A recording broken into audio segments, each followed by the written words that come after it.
Trustee Kildee. Here. Trustee Craven. Here. President Pro Tem Mulchay. Present. President Santangelo. Here. Thank you.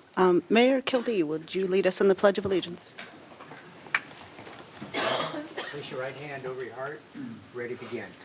I pledge allegiance to the flag of the United States of America and to the republic for which it stands, one nation, under God, indivisible, with liberty and justice for all.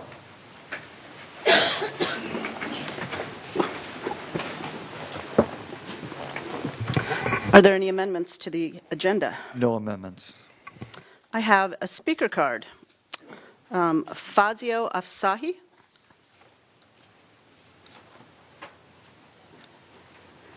Is not here. Okay. Would anybody else like to speak or address the Camarillo Library Board? Okay, hearing none. Is there a motion to approve the consent calendar? Second. Please vote. Passes unanimously. Are there any departmental items? No. Legal items? No. Comments from staff? Yes, tonight we have Library Director, Mr. Apodaca, who'll have a few comments.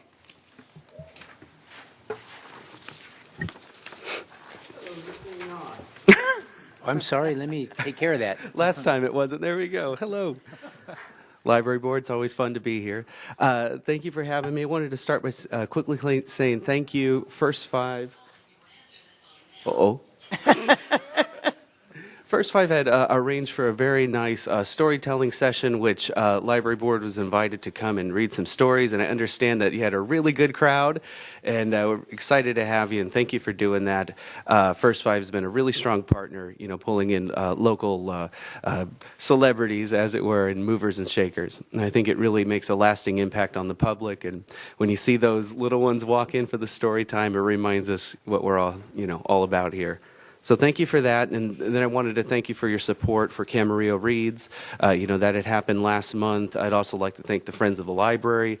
They provided, you know, financial support for this event and emotional support for me, because it was a lot for it to come together, and it worked just fine. We had a packed house and interesting set of attendees. It was different than anything we'd ever done before, and of course Joseph Fink, our guest author, had a wonderful time and reconnected with a lot of Camarillo residents and friends and family members that were out and about, and he seemed to have a really good time as well. So thank you for that. And looking through my notes, I have a handful of things to run by you today and seek your feedback on. One of the things is a new type of book lending program that I'm hoping to launch. This would be for next fiscal year. It would be there to increase our circulation of our most popular fiction and nonfiction titles. This is going to be called Hot Off the Press. The idea is they're available on a first-come, first-served basis, and we'll have multiple copies there waiting for patrons as they come in.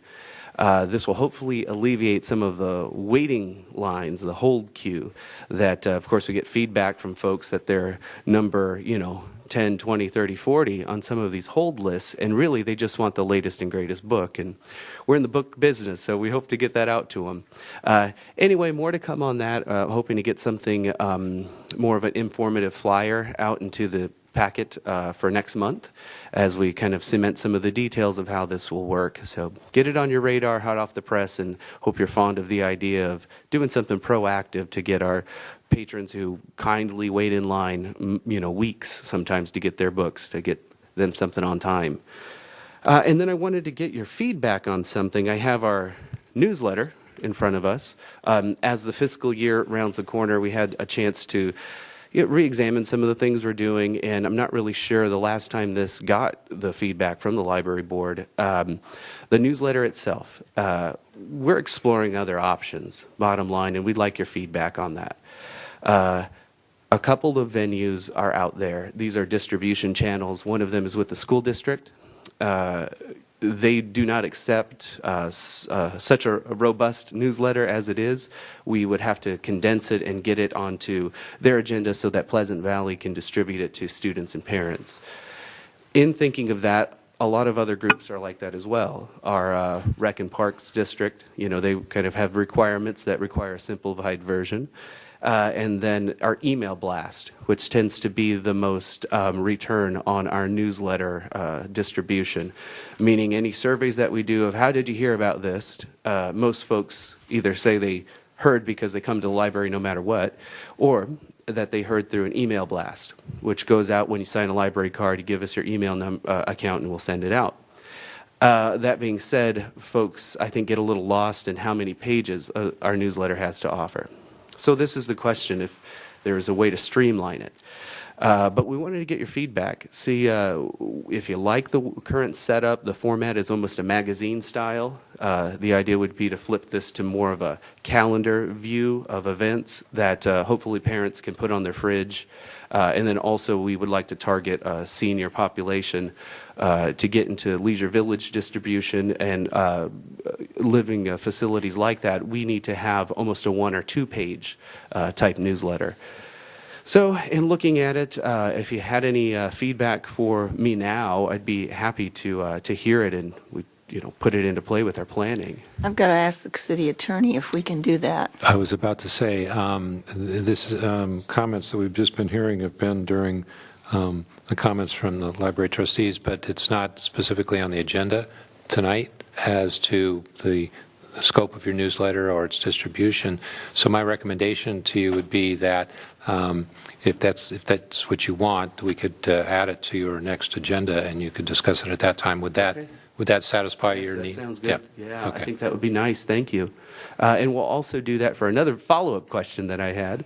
But this was about reporting. Y'all get a spreadsheet from us every month, and it's robust, I'll say. We have a new system set up with the state of California. This is library reporting every year. We do this, jump through some hoops to make sure the states have the numbers that they need from us. It's an online system. We now have a subscription to submit to that every month. This would perhaps change the spreadsheet that you receive from us. So that would be another question that we'll look to add, I think, to the next agenda to see if that can be altered at all. We could keep the same information, but the format, I think, would look a little different, assuming that we wanted to align with some of the state, guidelines. But I'll be sure to add that to the next agenda then. And that's all I had for you guys. Yeah. And just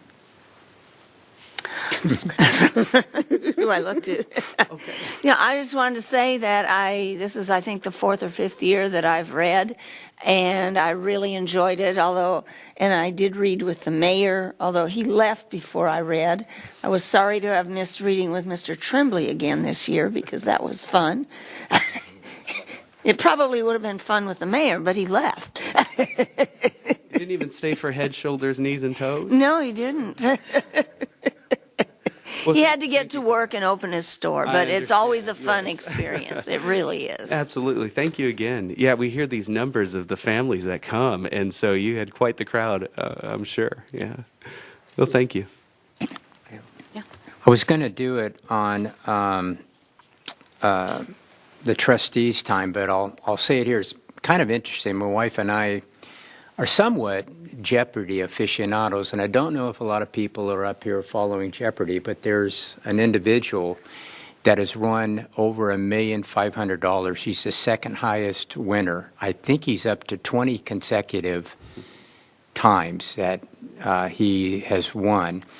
And Alex was asking him, how do you prepare? I don't know if anybody else heard that. How do you prepare for the Jeopardy? Was it school? Did you go to school and, get degrees and stuff? He says, no. He says, I actually get a lot of my information from the children's section in the library. So I thought that was really, really interesting. So maybe I should go to the children's section of the library and, find out where that information. But it's very interesting, and I'm glad he said it, and hopefully it'll resonate with people to go to the library, per se, and specifically go to the children's session. Yeah, what a statement Yeah. for the impact that libraries can have. No, that's really great news. I read in the headline that it's the man who broke Jeopardy. So it's Yeah. good to know he's a library fan. Yeah, so there you go. There you go. Thank you. I had fun this morning. Yeah, I think the younger crowd. They're all younger crowd. It was a lot of fun. So thank you for the opportunity. Oh, yeah, absolutely. It makes for a long day, I'm sure, but we appreciate it. Thank you. Thank you. Okay. Comments? Do we have any more comments? All right, we'll adjourn then. I'm going to open up the meeting in the Camarillo Sanitary District. Please let the record reflect that all board members are present. Do we have any amendments to the agenda? No amendments. Do we have any public comments?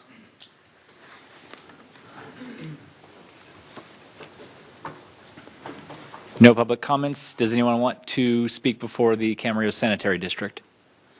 Seeing no one rush up, we're going to move to the consent calendar. Do Move the I approval. have a motion? Second. And I have a second. Please vote. That passes unanimously. The next is going to be departmental, but we're going to recess because we're going to address that departmental item jointly with the Camarillo City Council. So at this time, I'm going to recess the Camarillo Sanitary District. Okay, I'd like to open up the regular city council meeting to order for May 8th and let the record reflect that all the council members are present. Are there any amendments to this agenda? No amendments. No amendments to the agenda. We do not have any presentations tonight, however, that will get us down to item 3, which is a consent calendar. Second. There's a motion and a second. Mr. Mayor, I have. Yes, Mr. Do you mind if I ask a few questions on a few Absolutely. items? Which one would you? I don't want to pull them. I just have a few questions, just clarifying questions. Which ones would you? C, D, and H. Okay. Would you like to proceed? Sure. In regards to C, the computer equipment replacements, I'm curious, what do we do for the computers that we're replacing, the ones that we're effectively going to throw away? Are we recycling those, and what do we do with the hard drives? Are we swiping them? Are we destroying them? When it comes to just security, how do we perform that procedure? What is that procedure? Okay, Councilmember Mulchay, I have with me this evening our Deputy Administrative Services Director, John Thomas, who will answer the questions regarding the items that you have questions on. Thank so you. I'll defer to him. All right. Yeah, so we make sure that any equipment that leaves the facility, that the hard drives are degaussed. There's a company that handles that we deal with, and then they get either, depending upon, as we deal with the surplus property procedure, there may be certain opportunities for those to be available, or they just get recycled, and as part of that, those hard drives get wiped. And then the computer equipment we're talking about, the CPUs, those are on a 6-year life cycle, so to speak. And then when it comes to the peripherals, the monitors, the mouse, the keyboard, that's all replaced on an as-needed basis. Yeah, that's true. At 5 years, we start looking at as a hardware holding up. Can it go another 6? We really look at it at about 5 years. If we feel that we can get another year out of it, we'll try. Sometimes we're pushed by Microsoft updating operating systems, and it requires us to move a little sooner. But for the most part, it's 6 years, and it is the desktop PC and mouse and keyboard that get replaced during that.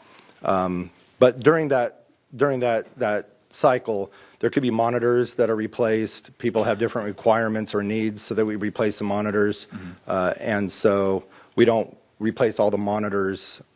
Just what you need. Just what we need. So that's why you'll see that there is a different number of monitors than actual desktop units. Okay, and I'll use that as a transition into item D, the server equipment. Sure. What is the cycle when it comes to the server hardware? How often are we replacing that? Is that on a similar 6 year? That follows a very similar schedule. So that actually, a lot of times when we change like from Windows 7 to Windows 10, then the servers in the back end need to be upgraded as well. And a lot of times the licensing for those servers need to be updated, and they will only, that licensing will only work on updated equipment. And so oftentimes that coincides. And have we done like a cost-benefit analysis or looked at costing out actual server hardware being stored and managed in-house versus outsourcing it to some sort of cloud infrastructure hosted by, say, the Google or the Microsofts or Amazons of the world? Yeah, we've, at this point, we haven't really looked at that because at this point, we're waiting for that cloud infrastructure to become a little more robust for our needs. We would give up quite a considerable amount of control if we had our servers not physically on site, but actually out in the cloud space. It doesn't mean that certain servers can't exist out there, but for our domain controllers and things such as that, we would really want those still in-house. And it also, you're more reliant upon the internet. So everybody, if you have your internet, if you have your network servers in the cloud, something happens to the internet, you're done. Yeah, you're toast. You can't operate. Yeah. So here you can still operate within your own network and offline, so to speak. Yes. Okay. I'm going to get. That's all I have for C and D. The item H is probably a Public Works directed question. The guardrail fence repairs. It is the city's policy that when cars, vehicles, whatever, run into guardrails or city property or whatnot, that the city seek reimbursement from, if we know who ran into it, we either seek reimbursement from the people who caused the damage and or their insurance companies. Right. That is the standard process, largely depending on if a police report was taken with all the pertinent information needed to pursue that, then the city does have a process for that. And then I had asked in a previous question prior to the council meeting, but it was said that of the four that are listed here in the report, 3 of them at least have police reports. And so I assume that we've identified who those people are. Are we going to pursue reimbursement? I understand the need to replace it and get it fixed, and sometimes we can't wait for insurance and or reimbursement. But do we have any intention of seeking reimbursement? Right, it's correct. We would in the standard process with the information that we do have from police reports, and then that actually goes through the risk management process coordinate with the insurance. As far as exact status on those 3, I'm not aware of current status, but those would be the ones that would be pursued for reimbursement because we have the information. So where the avenue exists, we do pursue it? That's correct. Okay. Thank you. Mr. Tremblay, you have a question? Just a follow-up question to Mr. Klotzel.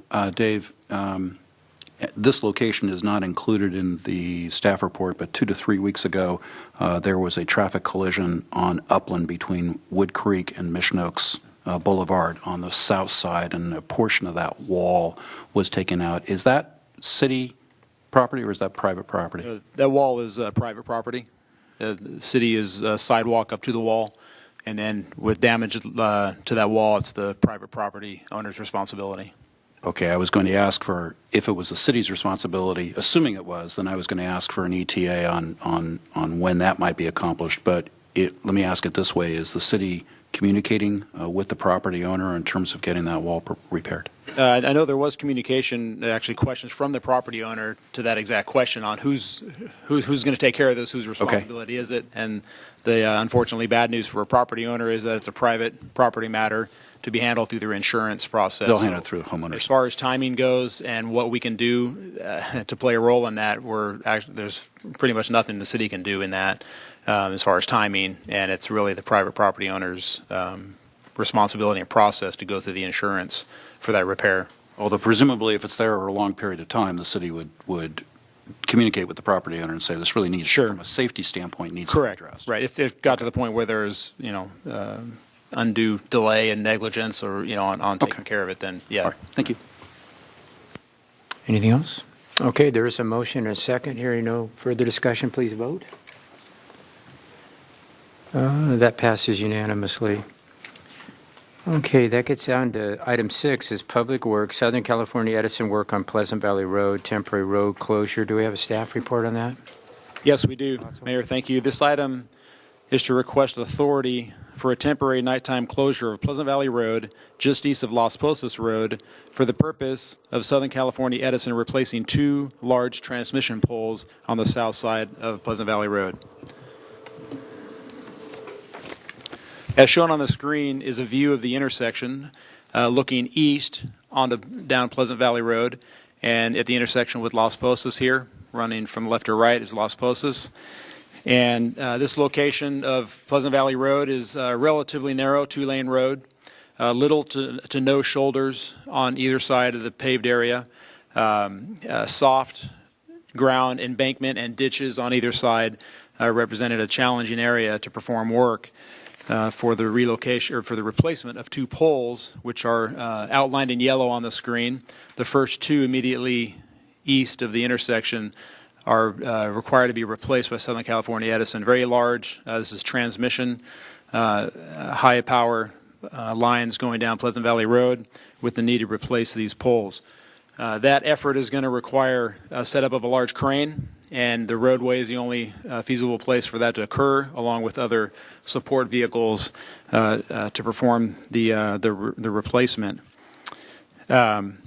Since the writing of this agenda report here, the report was based on preliminary information on the schedule from Southern California Edison, and that has since been updated with a tentative schedule for this work to be performed at night, and it will require the closure of this section of Pleasant Valley as shown here. And the rest of the intersection will be open for travel. North and southbound Las Posas, westbound Pleasant Valley will be open. Traffic would be closed from prohibiting turning onto Pleasant Valley heading east. Again, the work is proposed between the hours of 9 p.m. and 5 a.m. on right now tentatively June 14th and 15th, and it's tentative since Edison needs to obtain a permit from Caltrans for the traffic control that's required further down east, where the detour will include 5th Street off of Pleasant Valley. What's being proposed is a temporary closure for a maximum 6-hour period of time, so not the entire 9 p.m. to 5 a.m. would need the closure. It could be shrunk down to the absolute minimum time necessary to replace the poles, but Edison feels 6 hours could accomplish that. Our municipal code, section 1304.245, which is a copy of which is on a big stamp page 4 of the agenda report, has the requirement, or actually the prohibition of closing roads for encroachment permit work, which this is a type of work that's covered by an encroachment permit. The code section prohibits closure of roads with a couple exceptions, and one being that by permission of the City Council, a closure could be approved, or in the event that the Council is unable to act in time required by law, just based on timing, the City Manager could give permission for the road closure. And then the other exception is by permission of the City Manager or the Public Works Director for closures that are less than 1 day in length, and then also on highway. The code says highways, which also includes all streets and roads and right-of-way within the city jurisdiction, and so that level of permission for closure, but only on non-arterial and non-collector streets, which are typically your smaller residential-sized streets. So, Pleasant Valley Road is an arterial street, thereby requiring approval by the council for this closure. An overview of the area indicates the work area in yellow here with the closure, again, on the east side of the intersection. The detour would be onto Las Posas and 5th Street and back to Pleasant Valley. That would be both directions would be the detour. And with traffic control put in place, and that's the section that needs Caltrans permit for putting the detour and closure over here on the east side where it's Caltrans jurisdiction. Local traffic, there are some businesses and residences in this stretch of Pleasant Valley Road that won't be affected by the work, so access will be allowed there by way of a flagman set up approaching the closure and allowing local access if needed during the closure. Again, anticipated to be very light usage during those hours of the night. So that's the planned detour, and hard closure area on the western section of this portion of Pleasant Valley Road. So the suggested action, again, has changed from what was in the original staff report. And based on the updated schedule for Edison, the recommendation for action is to authorize the temporary nighttime closure of Pleasant Valley Road just east of Las Posas Road for a one-time 6-hour maximum block of time on June 14th, 2019, or a later date in the near future. Again, that's pending the approval of their Caltrans permit, which they expect to go through, and it's in process right now. But the suggested action would include some flexibility to allow this still one-time, nighttime, 6-hour max closure at this location. I would also like to take this opportunity to suggest that council may want to consider directing staff to develop proposed revision to this section of the code, including provisions for the city manager or the public works director to approve a short-term closure such as this on an arterial, but in an area and at a time of day where there's negligible impact to residences, businesses, and traffic. We could formulate some language that would allow that, but also satisfy the requirement for where there's sensitive areas where the closure would really need to be looked at and approved by council. We could propose that type of revision to the code section. So that concludes my report. Okay, any questions, Mr. Mulchay? David, You want to do questions first? I know we have a... Yeah, sure. Yeah, I will mention, I believe Rudy Gonzalez with Southern California Edison is here to answer any questions that would be particular to Edison. Okay. in the staff report, it said up to 4 hours, but you said 6 hours. Is that 6 or is it? Correct, 6. We're moving pretty quickly to get this on the agenda. Mm-hmm. With original date was going to be, as mentioned, the 23rd of May. And original estimation was within 4 hours the work could be performed. Really, with the amount of work and the location, they're requesting a 6-hour maximum. So that's where the action has been revised. And the 2 poles that they're replacing, are those going back? Are the new poles being placed in the exact same location? Yeah, I believe so. If different, maybe Rudy can. Mr. Gonzalez, would you like to come up? Yes. Good evening, Mayor Kildee, council members, Mr. Norman.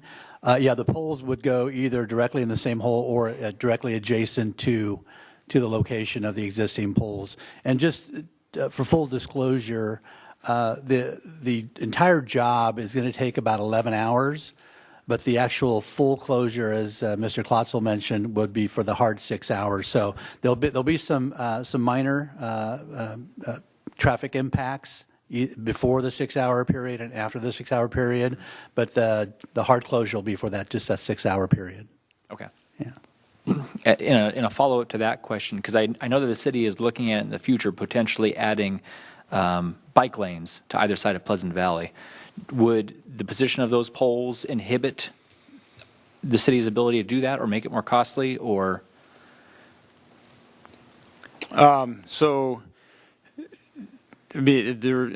think I understand what you're getting at on there as far as could these poles be located somewhere different to accommodate future improvements? If we choose to add bike lanes on either side of Pleasant Valley, would these poles be in the way? So of those our design of the bike lane, or what's needed for the bike lanes, is going to obviously include determining whether the poles are an issue or not. Real roughly, it appears that we can accomplish the bike lane improvements with the poles on where they are. Okay. Relocating these types of poles is especially as Rudy was mentioning, if they're going to be next to the existing, they would still be in the line that they are now, but maybe just over a few feet. To go away from the road any further, it becomes a much larger effort. Especially probably cost prohibitive to do that. Mm-hmm. And I know there is at that corner of Pleasant Valley and Las Posas, there's that barn you had in the picture. That's a business, and they harvest bugs, and they're actually one of the largest purveyor of ladybugs in the United States. If anyone's going to be impacted by the hard closure, it's going to be them. And I know it's their busy season, and they have people that get there pretty dang early. So if we anticipate this going to 5 a.m. or even slightly past that, I don't know if it may or may not impact them and some of their employees getting there, because sometimes I think they'll get there as early as 3:30 or 4, from my understanding. Can we make sure that we notice them and let them know that whatever, particularly them, just so that we can make sure, be cognizant that whatever the hard closure is, that they can work around it? Yeah, for sure, and especially, I mean, that noticing and putting that into effect would be a requirement of Edison and their contractors to do that. But our permit and allowing that work to move forward can include that requirement. Okay. So, and it's good. Rudy has heard that here too tonight. Yeah. So the importance of that, and I'm sure Edison will carry that through. All right, that is all I got for questions. I have one question.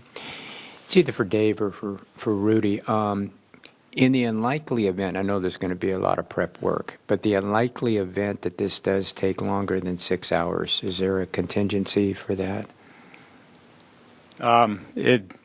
They would be. They're fairly confident that they can do all this work within. That's what okay. The discussions have been. That 6 hour time frame is. And the contractors have been involved with the discussions here, and they're confident that can occur. Unforeseen situations and conditions would just mean the closure would have to extend further, especially when you have high power line work going on that would need to be completed before the road would be open. Okay. Comments, Mr. Tremblay? Sure.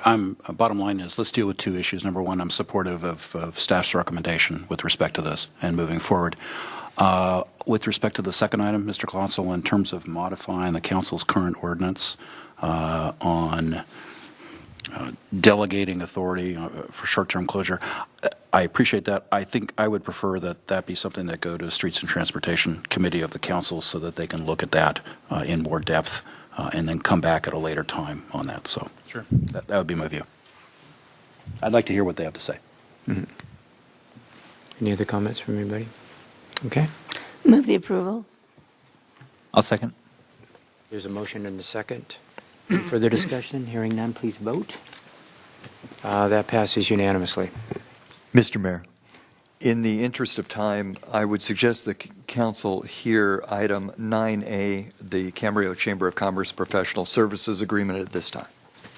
All righty. So with that, we will jump over to 9A. It's the Camarillo Chamber of Commerce Professional Service Agreement. Do we have a staff report on that? Yes, we do.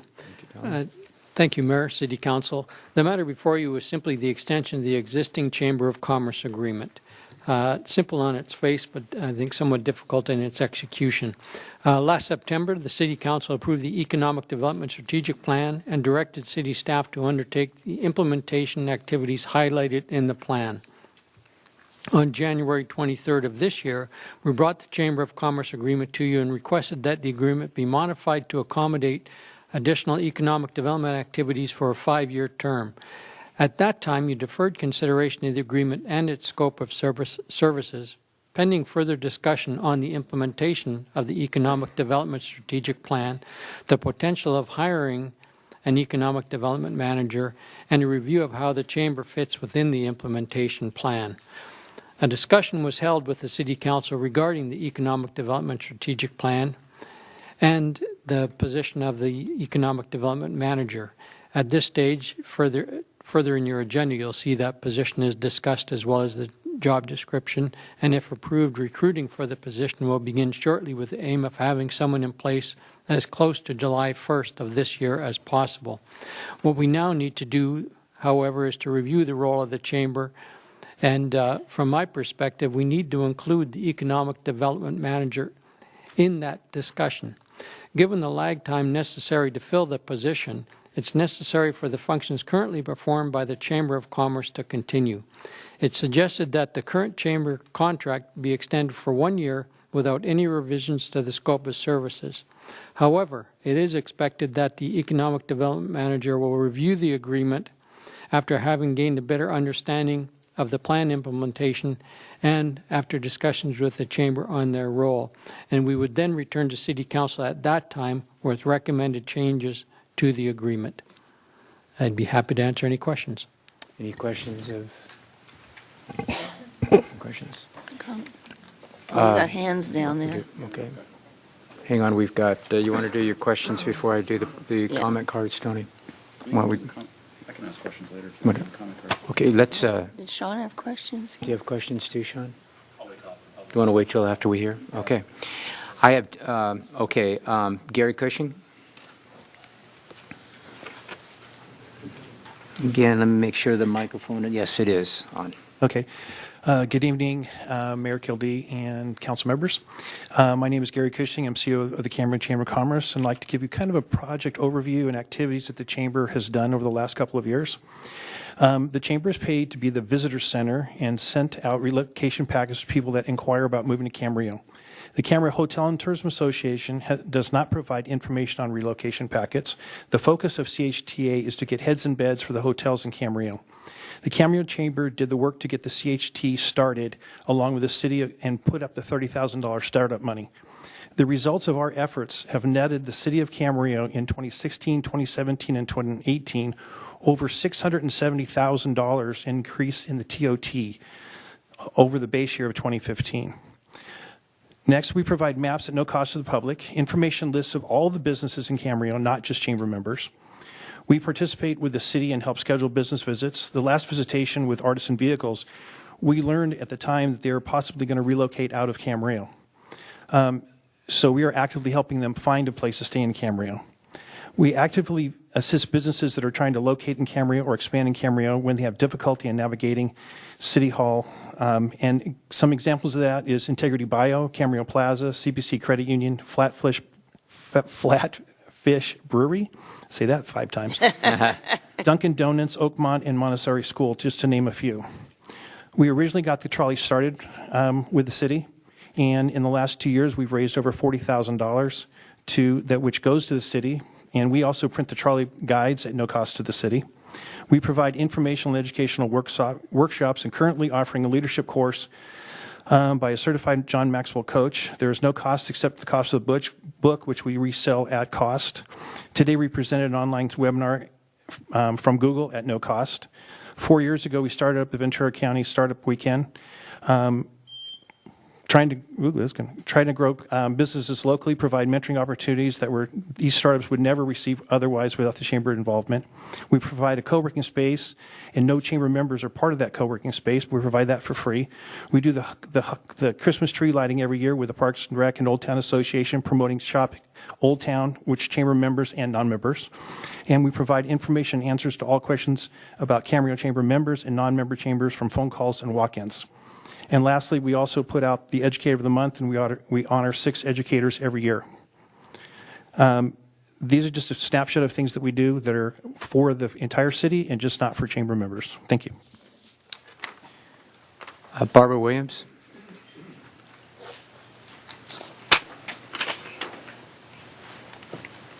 Thank you. The work described by Mr. Cushing is what is expected of a Chamber of Commerce. However, the time has come for the Chamber of Commerce to stand on their own 2 feet. For the city to give them a break on rent is unreasonable when they are subletting part of the building at more than what they pay. If they do not need all the building, the city should be the one to rent out a portion and retain the rent money. The Chamber membership does not include a majority of the businesses in Camarillo. In fact, it's a small amount. A number of the members are even from outside of the city. So as such, businesses that may need the resources the most may not be supported. Other cities do not supplement their Chamber of Commerce. It's the membership of the Chamber that runs the business, which the Chamber of Commerce is, a business. And this is not a prudent use of funds, and the $70,000 should be denied and the agreement not extended. Thank you. Okay, that's all the blue cards. Would anybody else like to come forward and address us on this particular issue? Okay, I do believe we have, was it some questions that individuals would like to send? Mr. Tremblay, would you like to go first? I do. I have a series of questions, and I think I'm going to ask these of either Mr. Norman or Mr. Clifford. Not quite sure who to turn to on this. We've received a number of emails on this issue, and I want to thank everyone for sending emails. We've received a couple of emails that were very critical of the Chamber, but I want to make sure that I understand factually what the relationship is between the city and the Chamber, because I want to lay out all of the facts. And in the prior speaker, I think, made an inference, or maybe directly, about the CHTA paying substantially more than the chamber pays to lease the entire building. I don't believe that's correct, but I want to, Mr. Clifford, I want to ask you, that assertion is correct, but I want to ask you a couple of questions. My understanding is that there are three prongs, if you will, to the city's relationship with the chamber. First of all, there is the rental that the chamber pays to the city each month, which is about just slightly in excess of $1,500, correct? That's correct. Okay, and the second component is the contract that we're talking about tonight, which is the $70,000 contract, and there's a real good recitation of the contract in the staff report, so I'm not going to go back through that. I'll have other comments later, but there's that, correct? Okay, and then the question that was raised regarding what CHTA, quote unquote, pays to the chamber, let me recast this to make sure. What is occurring here is that there are services, if I understand it correctly, there are services that the chamber is providing to the CHTA, correct? That's correct. Okay, and there is my understanding is there is not a sublease between the chamber and CHTA, right?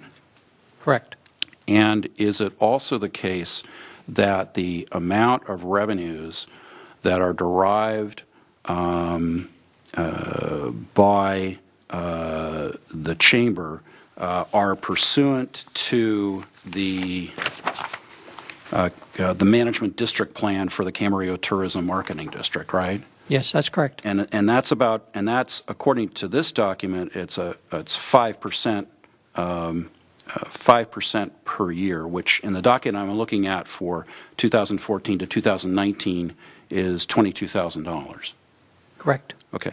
And that, is my understanding correct that that amount fluctuates each year depending on the amount of transient occupancy taxes that the city receives? Is that correct? Yes. So, for example, in this document that is sitting in front of me, it was $22,000, but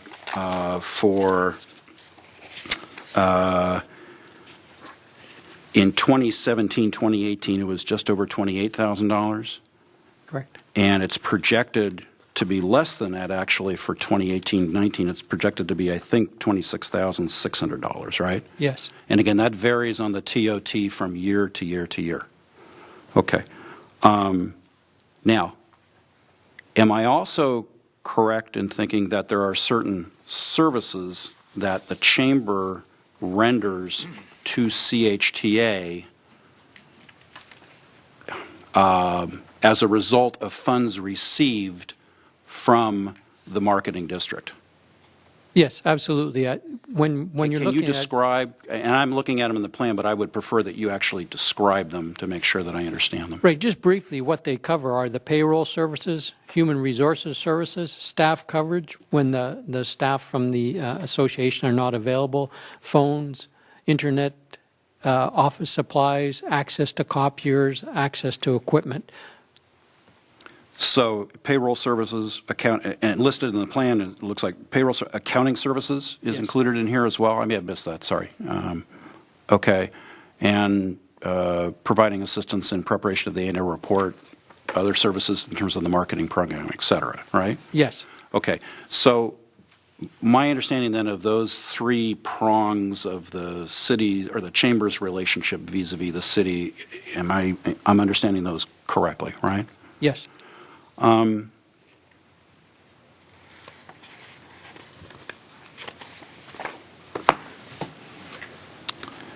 How long has with regard to the arrangement whereby CHTA has space in the chamber building, how long has that arrangement been in effect? Let me rephrase. It's been in effect for many years, right? Yeah, my understanding from 2014. Okay, so about 5 years. Okay, and the city has allowed, or there has been full knowledge on the part of the city that CHTA occupies that office space, correct? Yes, that's correct. And in fact, they're really complementary services. And I think that we gain a lot of efficiencies by having them together. And it prevents it makes it so the association doesn't have to have an excessive number of staff as well. So they're able to combine their resources. Right. But I'm not arguing the merits of that. I'm not trying to be contrary. I'm not trying to argue the merits of that. I'm just simply saying that arrangement has been done with the full knowledge of the city for the last 5 years, 6 years, correct? Yes, that's correct. Okay. Whether or not, I don't know whether there's some sort of written consent, but certainly de facto, if not de jure, it's been well known for that period of time. Yeah, I think it needs to be recognized that as the CHTA was being formed, it was actually a partnership between the city and the chamber, and so it was done under full knowledge of the city council, and in fact that was the intent at the time. Okay. We were told that then. Right. And I realize that, and I'm going to come back later on the question of the contract, the $70,000 contract, but these are all issues that are related to and fair to ask questions about.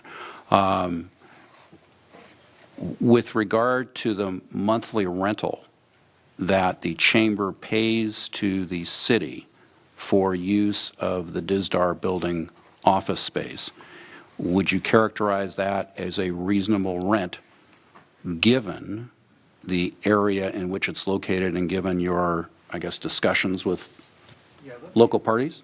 Let me answer I'll direct that to Mr. Norman. Yes, thank you. In March 2018, the lease was in fact renewed, and we needed to look at the monthly rental and take into account the building, the area. It doesn't have its own dedicated parking, for example. It only has street parking. The area in which it's situated is in a part of Old Town that has been difficult to rent out. I mean, we've had one restaurant in particular that keeps going in and out just across the street. So, speaking with real estate professionals who deal in Old Town real estate and also considering, how hard it might be to get a new tenant, establishing the rent at this rate was considered to be a fair rent. Okay. All right.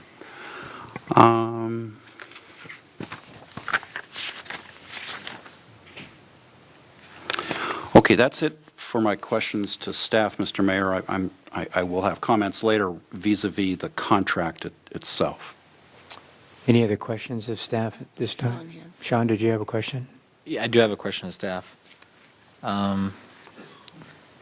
Totally, have any other organizations approached the city, organizations, individuals, groups, seeking to either partner with the city or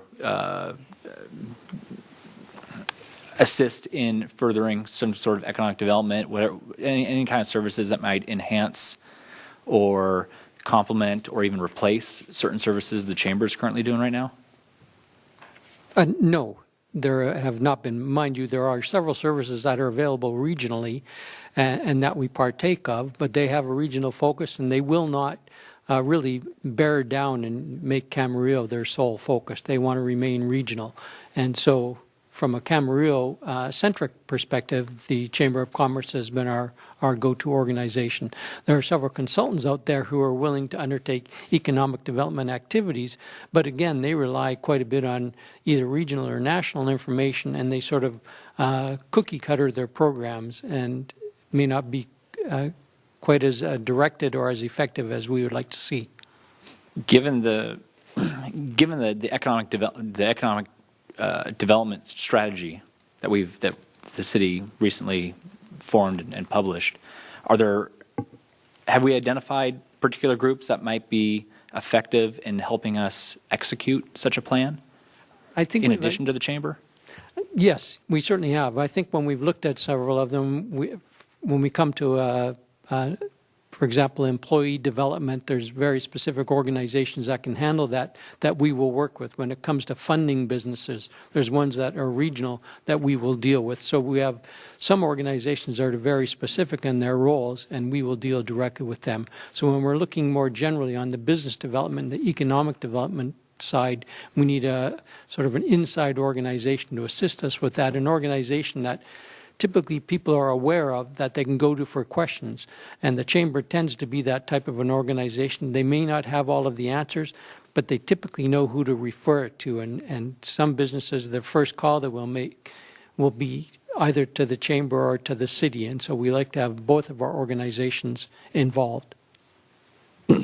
Our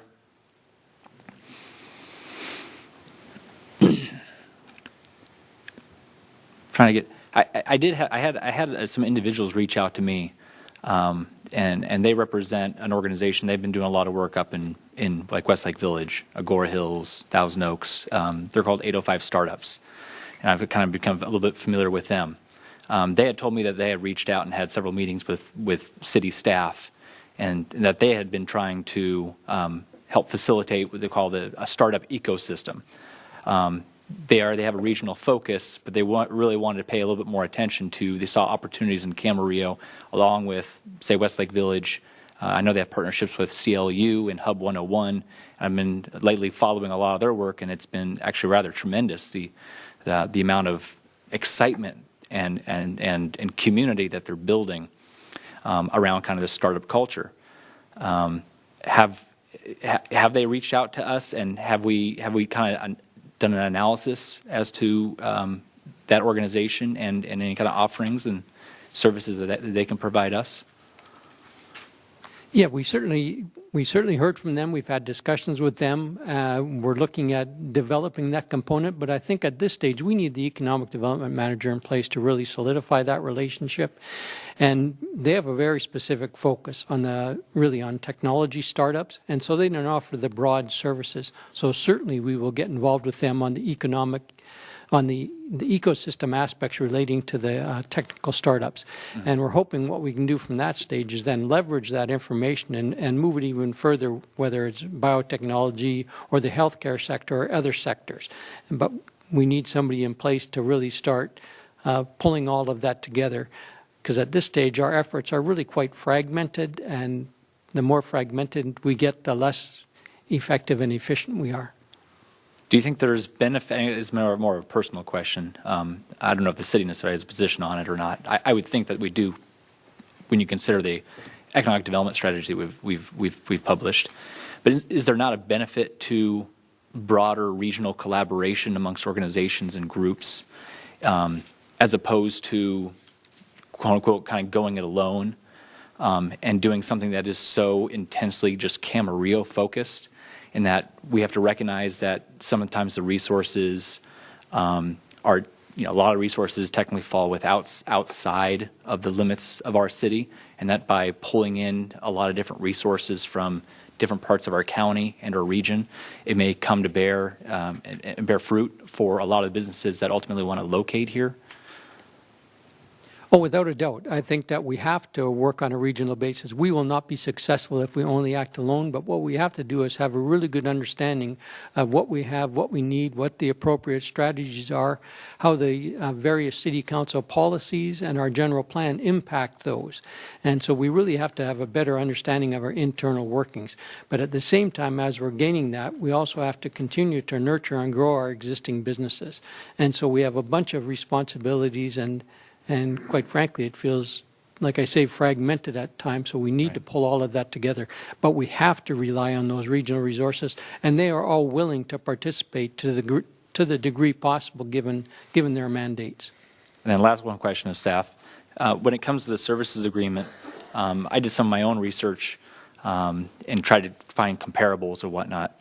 Has the city done any research? Are there other communities, particularly throughout California, particularly Southern California, where the arrangement we have with our chamber, the services agreement and the amount, is that comparable to anything regionally and or throughout Southern California? Yeah, certainly we've done the research on that, and just one comparable right off the top of my head is the city of Simi Valley has a $70,000 contract with their Chamber of Commerce with a scope of services essentially identical to that of the city of Camarillo. Other cities have different arrangements, different setups, I guess, and looking even further, depending whether or not there are downtown organizations. In some cases, some of the duties get split up between different organizations, but chambers typically have some role within the city with some degree of payment for scope of services. That's all I have. Questions of staff? I have comments. I don't have Any other questions. questions? Ms. Craven, would you like to start us off with comments? Sure, I'll start off with comments. Considering that we have not yet approved even a job description for our economic development person, we'll do that later this evening, I think it's premature to talk about whether we're going to have local emphasis or regional emphasis, which philosophically is the same as the local government or regional government philosophy, and there's a lot of strong feelings on both sides of that argument. But I think it's way premature to start talking about that until this person has been hired. We haven't started recruiting yet because we don't even have a job description, so we're hoping to have the person, as it says in the packet, as soon after July 1st as possible. I think we're going to be lucky to have somebody in place by the 1st of September, but that's just the way I look at hiring and such, because people give notice and all of that kind of stuff. I think that after this person gets on, he or she is going to have to take a good hard look, and our economic development strategy will be that person's Bible, and he will memorize it and figure out where we need to go and talk to the city council about it, and all that's going to probably take until the end of the year. So I think that, considering the length of time in my mind that all of this is going to take, I think we need to continue the contract we have for the services that we have, and then we will start talking about probably in special study sessions or maybe even special city council meetings devoted only to the topic to figure out where we're going to go and what we're going to do and all of that kind of stuff.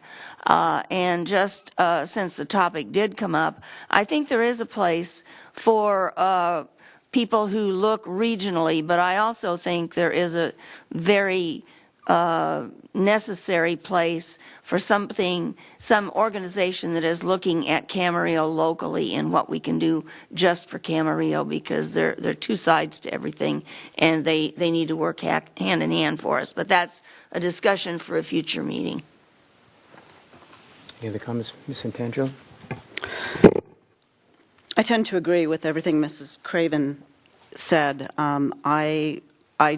I don't think that we will have somebody in place by July 1st. And I know I have another group of comments for the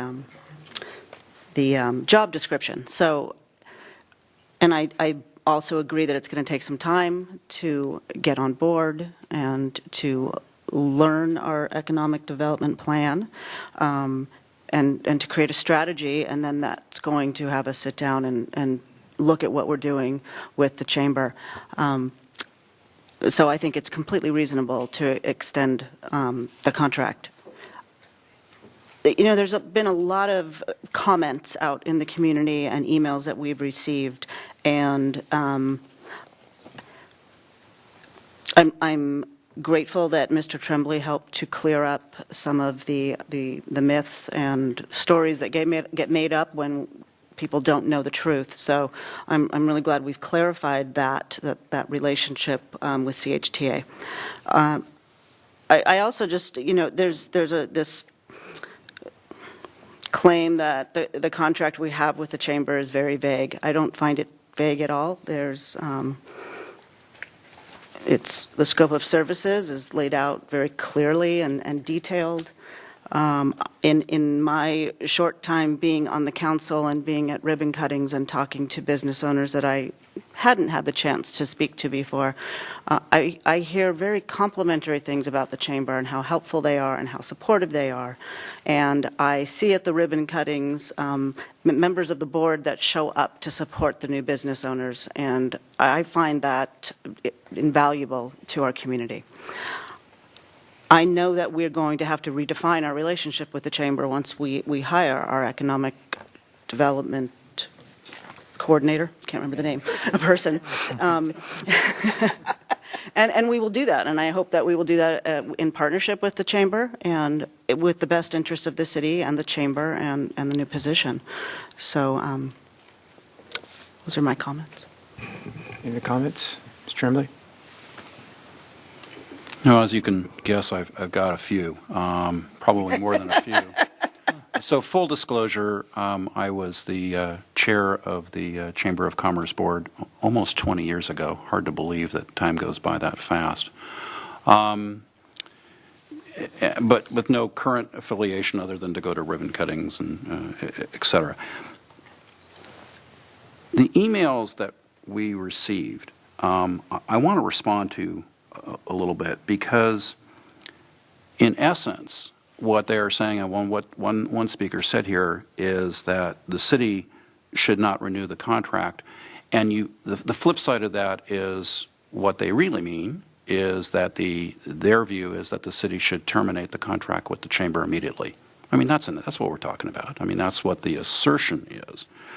And it starts from the premise that the chamber offers zero benefit to the city.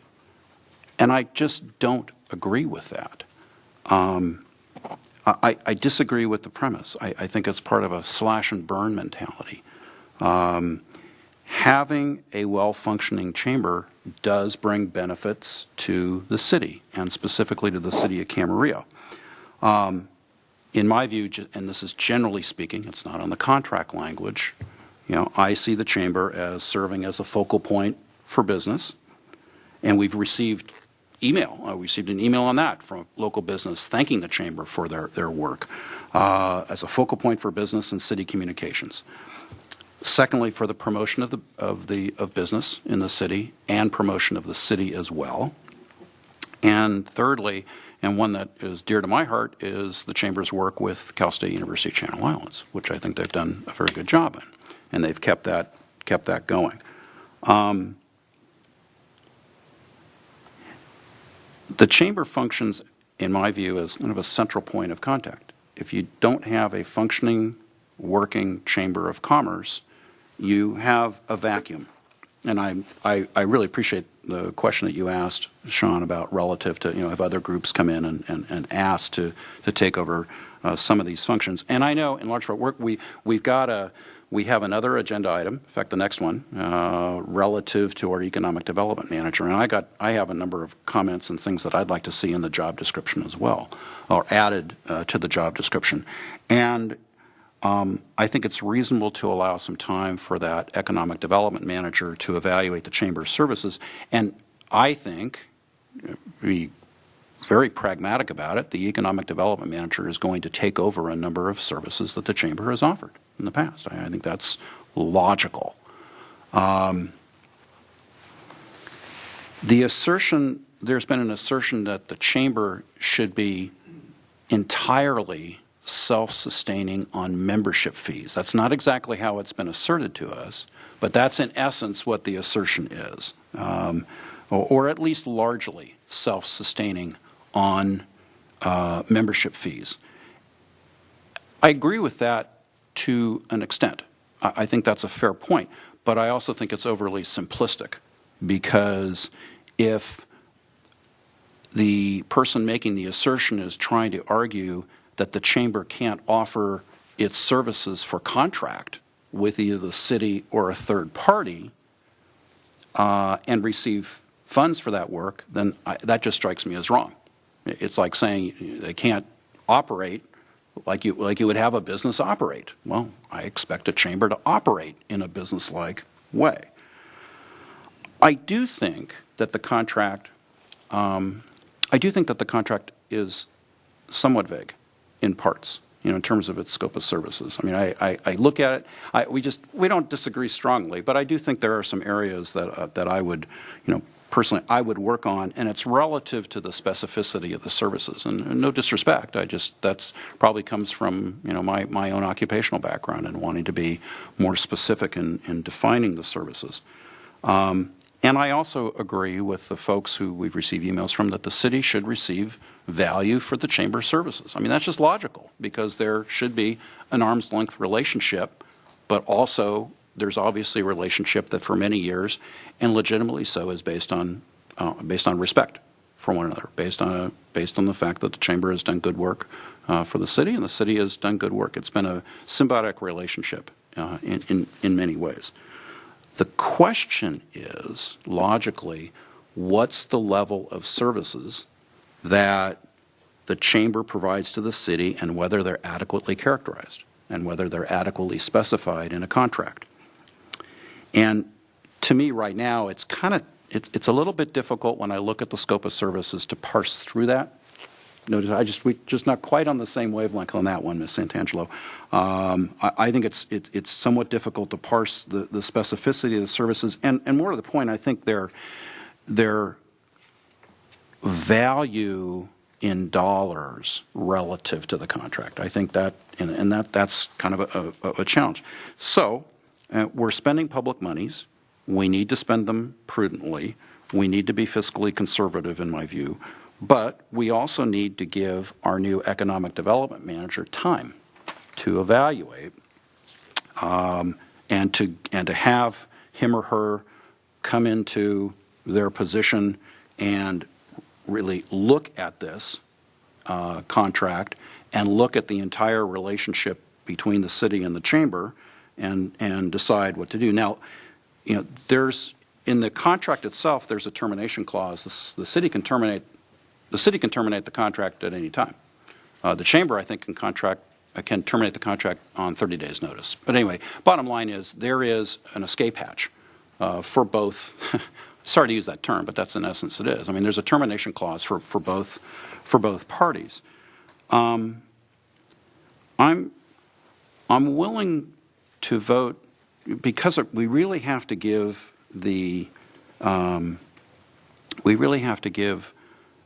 economic development manager time and a reasonable amount of time. I don't believe if we cut off the services right now, there's nothing there. That to me isn't reasonable. That to me doesn't make sense. That said, I don't want to go for a long extended period of time without drilling down with our new economic development manager and having him or her come to us and say, hey, this is what I'm going to be doing. This is the way we should structure the relationship with the chamber, et cetera. So I want to propose two options. One is I'm willing to go along with a one-year renewal of the agreement, provided that, on condition that we provide, as a council, we provide direction to staff to bring that contract back to us on or before October 31 of this year for reevaluation. I think, practically speaking, the job description isn't finalized yet. We've got to go through recruitment. I kind of feel like you, Charlotte. I think probably September 1, but maybe I was hoping August 1. There's no way it's going to happen by July 1. And I mean, I can't wait for this to happen because we've been working really hard on this economic development plan. We've been advocating for a full-time manager for a long time. This is great stuff. But we got to give it a little time to work. So one approach is approve the agreement, but on the condition that it's brought back to us by October 31 for reevaluation, or conversely, as a second approach, agreeing to extend it until October 31 with a reevaluation at that point. That, to me, doesn't make as much sense because we already have, both sides already have the termination option anyway. I would favor us renewing the contract for a year, but on the direction that it comes back to us for reevaluation as of October 31. And those are my comments. Comments from Mr. Moshe? Yeah. I will try to be somewhat brief. More than me.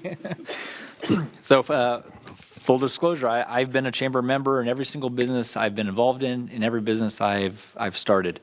I used to write in their newsletter when they had a paper newsletter that went out on a monthly basis. I was a feature columnist there. My first job out of college was working for a chamber of commerce. Not this one. Not this one. Not this one. when I was a student out at CSU Channel Islands, I sat on the committee, the liaison committee that went between CSU Channel Islands and the chamber. I can attest to the work that was done on that front, and there has been a tremendous amount of work, and I applaud them for that work. I'm not against the services agreement. I personally believe that the agreement needs to be more finite in its objectives. Kind of echoing a little bit what Mr. Tremblay said, I would like to see quantitative benchmarks to help measure success. I would like to be a little bit more direct in what exactly we hope to achieve out of this. You know, I'm hoping for more clear objectives. The agreement as it stands right now doesn't quite do that for me. I can agree to Mr. Tremblay's and support Mr. Tremblay's suggestion that we, or the condition that we revisit this come by or before October 31st. By then, we'll hopefully have the economic development manager, and we can kind of reassess at that time how things change. The chamber undoubtedly has a place in economic development in Camarillo. I don't question that. I do question the role it plays and the services it provides once we bring an economic development manager on board. So there is a role for the chamber. I just think it's different than how it's presented today and how it's encapsulated in this professional services agreement. There is one thing that I would like to amend this agreement and require one item. And I know that the Chamber of Commerce, and correct me if I'm wrong, I don't know if it's monthly or quarterly, but they give a presentation to the Economic Development Committee. Not quarterly? Every other month? What is it? It's every other month. Oh, bi-monthly. I know it's an oral report. For a lot of us who can't be there, it's often in the morning on a Friday. As much as I would love to attend those meetings and be in the audience and watch. I can't. So I would like to at least have that report presented in some sort of written form or submitted in some sort of written form, in addition to given orally, and Mr. Cushing, who I think is the one who normally gives the presentation, can elaborate based on the report.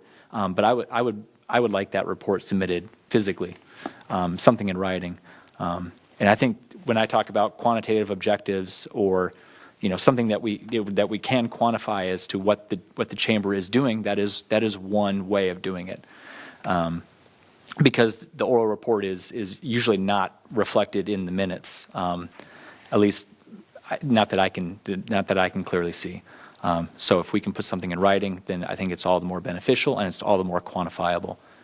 At this time, I can support approving this financial service, this agreement, on the condition that we come back, or staff brings it back for the council to revisit by or before October 31st.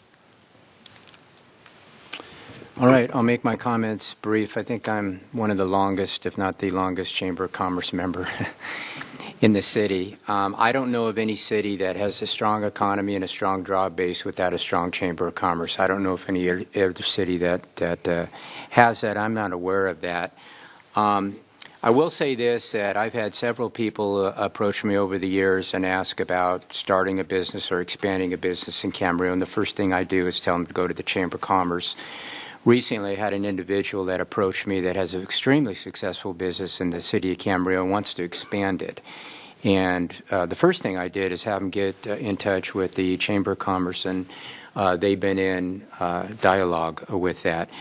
Tonight, we're asked about a pretty specific agreement here with the city, with the Chamber and the CHTA, and it's somewhat of a pass-through amount of dollars for services rendered, and I think that's what we really are talking about tonight. The economic development consultant, when and if that individual does come on board, I think this will be one item that they'll certainly look into, but keep in mind there's several pending items that this individual is going to have to address on this. So as far as the the October 31st, I think that's somewhat aggressive here. We don't even know if we can find the right individual. For years ago, and I was on the EDC VC, and who you select as this individual is paramount to the success of this. Paramount. There's no getting around that. And to do that, you got to kick a lot of tires. So you got to interview a lot of people. You have to have a really strong request for a proposal, which we will. But these people are somewhat challenging to find. So I don't necessarily disagree with that. I just think that date is pretty assertive and aggressive on that. So with that, those are my comments. Mr. Crumley, do you have a follow-up on that? Yeah, I think you're right, Mr. Mayor. I mean, it is I'm not sure I would characterize it as aggressive, but I think it's a reasonable time frame. Look, the fact of the matter is let's say the city is unsuccessful in finding an economic development manager at first blush, and it gets extended. We can't find the right candidate. Him or her is just not there yet. Then we're going to go through a subsequent recruitment. And it could end up being that October 31 is too short. But the bottom line is it's going to come back to us, and if we need to kick it over for an extra couple of months to give a new economic development manager time, then that's reasonable. And I would fully support doing that. The October 31 date, I'm trying to say, is aspirational in nature. But at the same time, and I think it's a reasonable date, it's also aspirational, and I think it should come back to us. And one other quick comment for Sean. From a regional standpoint, I understand what Charlotte is saying. I also think that we do benefit, the city benefits by its participation in the Economic Development Collaborative, and certainly of Ventura County, and certainly its focus on regional issues is important, and its work on behalf of its members on regional economic issues is good. I have one question for Mr. Mulchay, if I can, Mr. Mayor, regarding what he asked for. Can I go ahead? Okay. By an oral, right, the Chamber provides an oral report to the Economic Development Committee. The committee does get, and we all get minutes, and we get a full agenda packet for the Economic Development Committee. But what I just want to make sure what you're asking for is something in writing from the Chamber, from the Chamber's perspective, that could be added to that report. Is that what you're asking? In addition to the oral report, they regularly, the bi-monthly oral report that they regularly give, that they simply submit some sort of written report. Every 2 months, in conjunction with those Economic Development Committee meetings. That's correct. Okay. And ideally something that can be included in the packet. So that way the public and even myself, can read through and again, quantify, see what the Chamber is reporting on, and the value that they're adding. Okay, thank you. Okay, we've had our comments. Your Honor? Yes. Yeah, I'm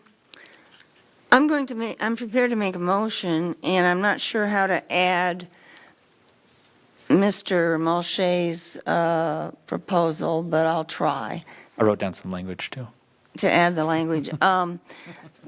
But I think that I'm still thinking we're going to get somebody on board about September 1st. I'm hopeful. I think that by saying we would come back and require that person to bring us a new proposal for the Chamber by 60 days later is way too soon. I think we are then telling that person that one of his or her first jobs is to sit down, or tasks is to sit down and do this. And there might be other things that are more important in getting into our strategy, figuring out what we need to do strategically with our plan before this. And this contract should not be necessarily the first thing. So I'm going to make a motion to adopt the suggested motion with the timeline that's in here for 1 year, and to add that one of the, under the scope of services, one of the tasks would be to provide written comments that are presented at the Economic Development Committee meeting bi-monthly. Is that what you were asking for? Can I suggest language?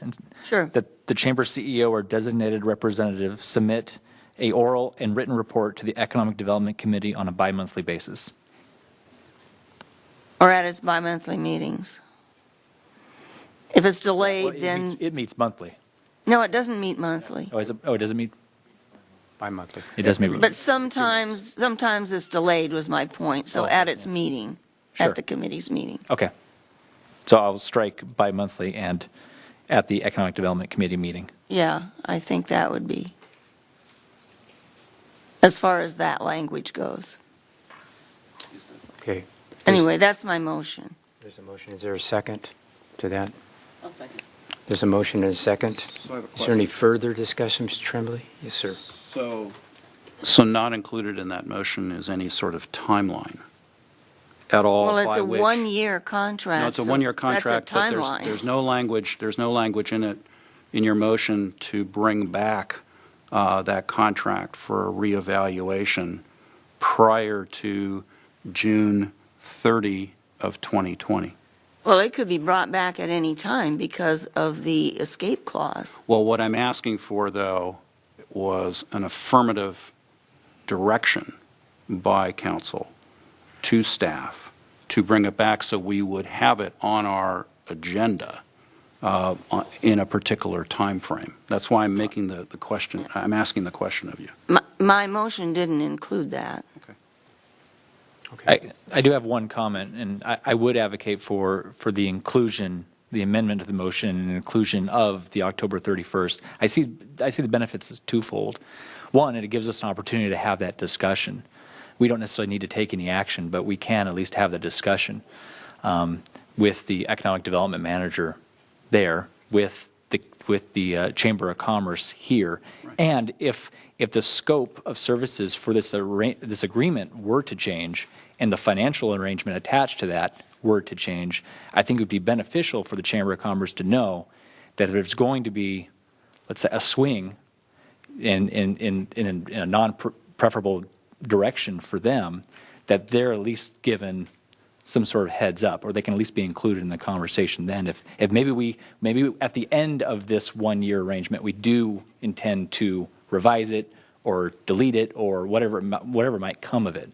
But I think there is some benefit to at least having some sort of discussion prior to the 1 year sunset of this. Mr. Tremblay? I mean, it's pretty clear. I'm a fan of the Chamber of Commerce. I believe in not surprisingly, I may believe in what the Chamber does, but I also think that it's prudent from a fiscal standpoint that we bring this back for further reevaluation in a reasonable time period. I'm just trying to act in a way that I think is reasonable. I think it's reasonable to have it brought back. If you are uncomfortable with the October 31 timeline, Charlotte, then what I would suggest is we make it November 30.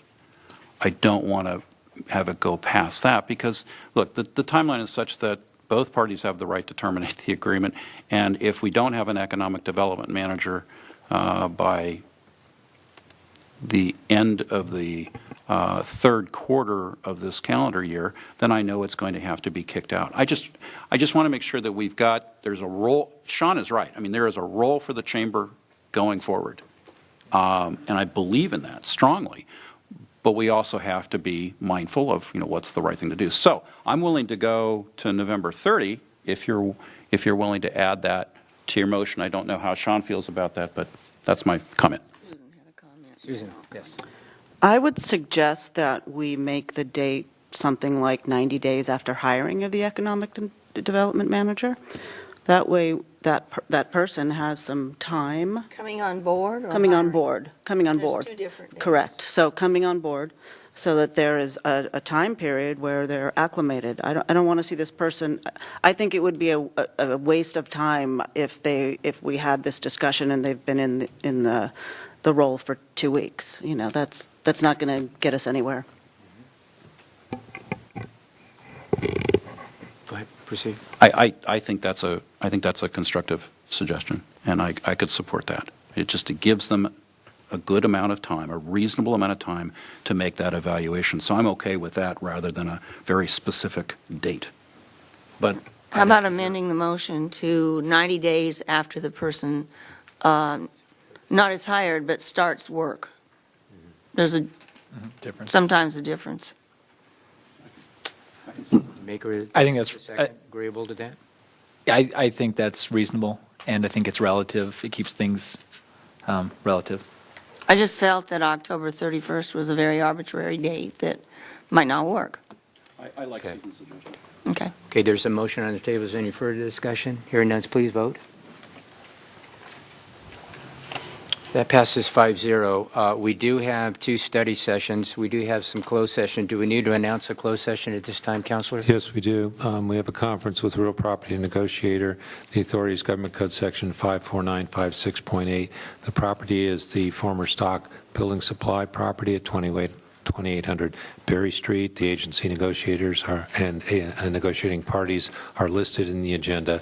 Under negotiation is price and terms of payment. Also a conference with real property negotiator in connection with the Camarillo Ranch property. The negotiators and negotiating parties are listed in the agenda. Under negotiation are lease, price and terms of payment. We also have a conference with labor negotiators, Government Code Section 54957.6a. The designated representatives are listed in the agenda. The unrepresented employees are city employees. Finally, a conference with legal counsel, existing litigation, pursuant to Government Code Section 54956.9d1. That is the case of Southwest Voter Registration Education Project versus the city. Okay, so with that, we will recess until 7:30.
City Council meeting, please, and let the record reflect that all council members are present.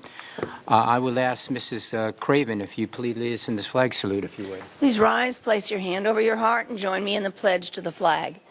I pledge allegiance to the flag of the United States of America and to the republic for which it stands, one nation, under God, indivisible, with liberty and justice for all. Okay, presentations. We do have one tonight from Southern California Gas Company. Maria Ventura. Is Maria with us tonight here? Maria? And I do have the microphone on. Maria, thank you.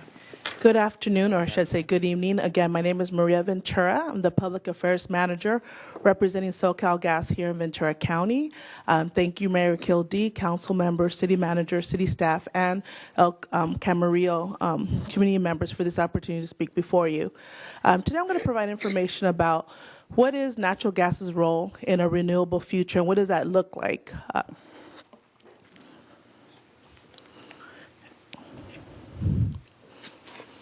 California, as we all know, leads the nation in trying to reduce greenhouse gas emissions and creating policies that are friendly to our environment so we can have a safe and a good space for our children and grandchildren. These are all very worthwhile efforts, but what's not clear at this point is how exactly are we going to reach those objectives while at the same time taking into account affordability, customer choice and behavior, and energy resiliency. And those are some of the legislature at the state level mandates for what objectives we have. So I'll read one of them. By 2030, 60% of all electricity from renewable sources, and a couple of other goals that we have here.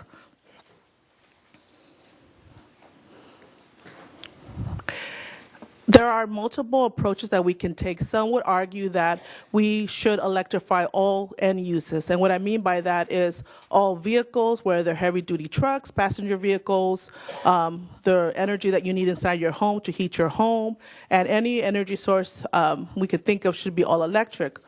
That's one approach, but also we can think about what other opportunities are there if we were to include affordability, resiliency, and customer choice. What other options are there? Should we have one energy approach, or should we be inclusive and think of what's available to us? So a couple of things I wanted to mention, and just let me be really clear, SoCalGas is not against electrification. If somebody wants to go all electric at this point, they can. They can have their business be all electric and their home can be all electric. That is their choice. So that's something that's already available to individuals. But I'll digress. So when I talk about intermittency issues, so this is what I'm talking about. So the challenge we face here is, as there is development of renewable electricity or electricity from renewable sources, many are familiar with wind and solar, the challenge that we're facing is, and this is no surprise to anybody, is how do we store that energy? So even here in California, the sun doesn't shine all the time, and during the day we're actually having excess of renewable energy, and at night when there's a higher demand for energy, we are not able to fully tap into that renewable energy source. And in fact, we're selling off renewable energy to other states because we just don't have the infrastructure ability right now in a cost-effective manner to store it. Some would say batteries, but that technology today doesn't exist that's cost-effective. So how can natural gas be part of that solution? I'm going to share two options.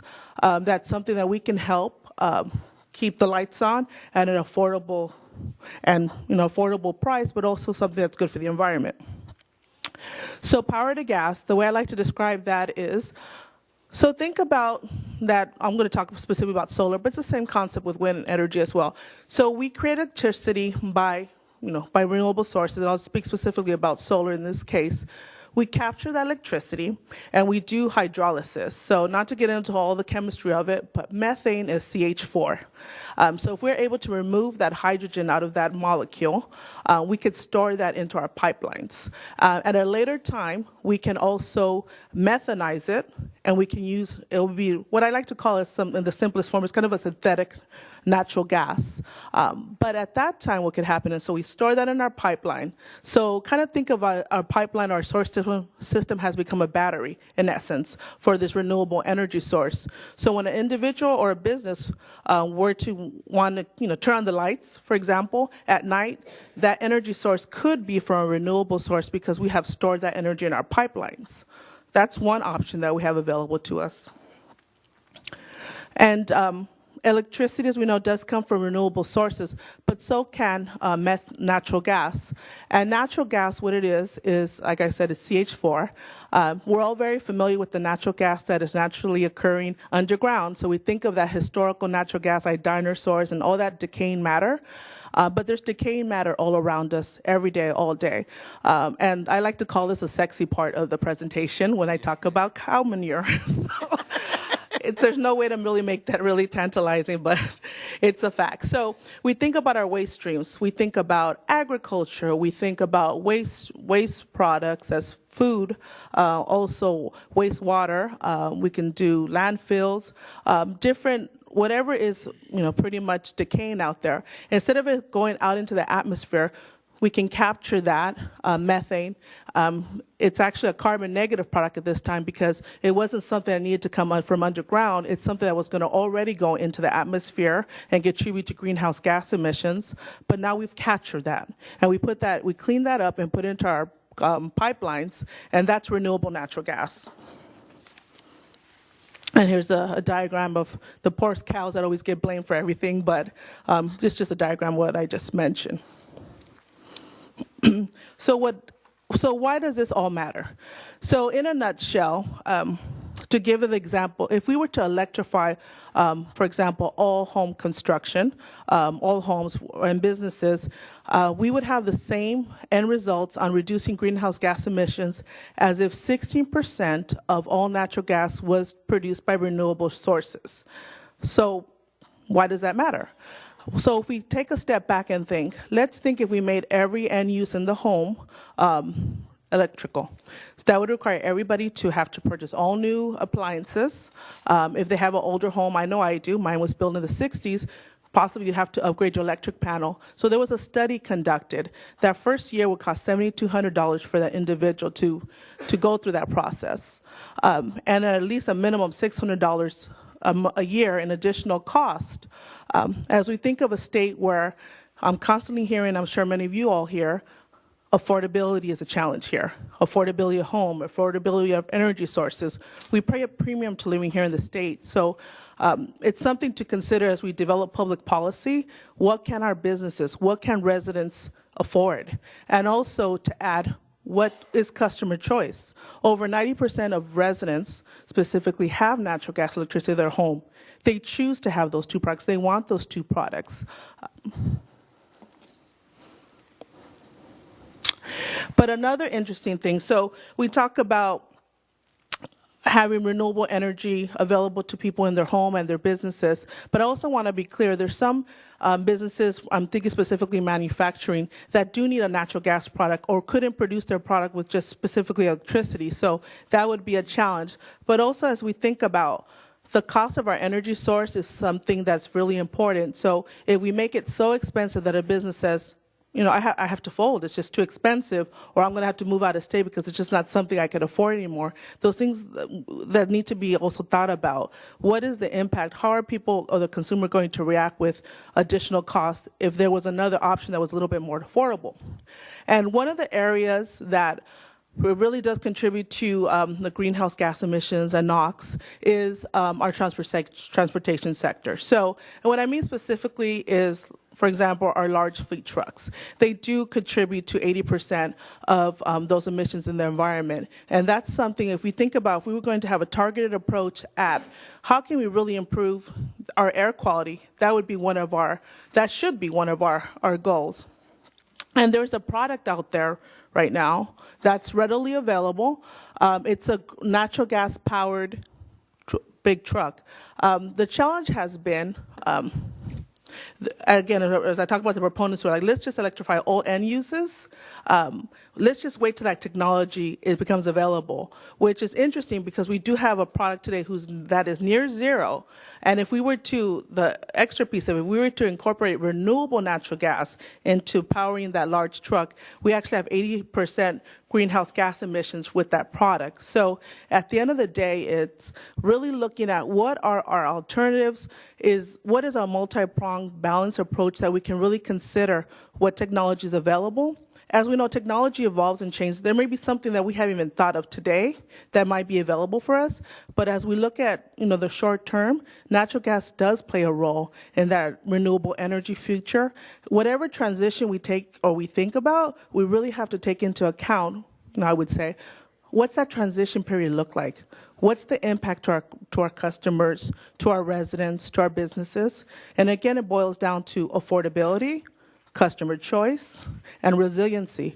Our energy grid is much more fragile than people, I think, are very familiar with. And to rely on only one energy source, especially during a time of natural disaster, I think that's something for us to be cautious about.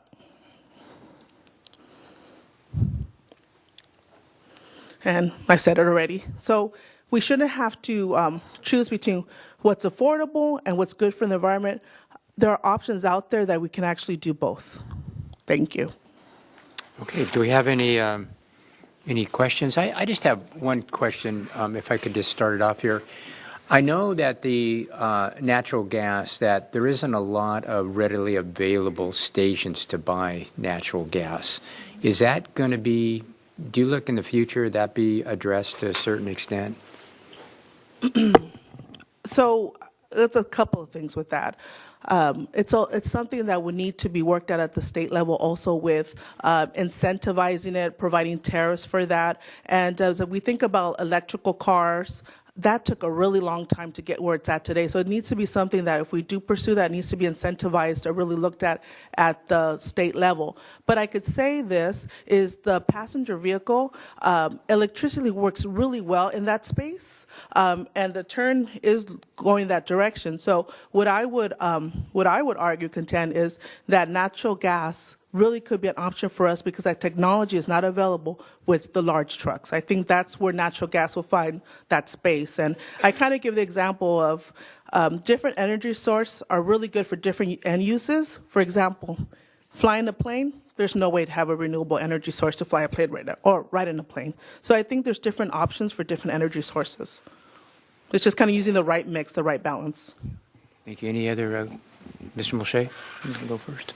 Do you, in the long term, do you think that natural gas can be cost competitive to electricity in the process of you know, you have to process it and then you have to deliver it, and that to the mayor's point, you have to build a lot of infrastructure in order to do that. Do you think that can be cost competitive against electricity?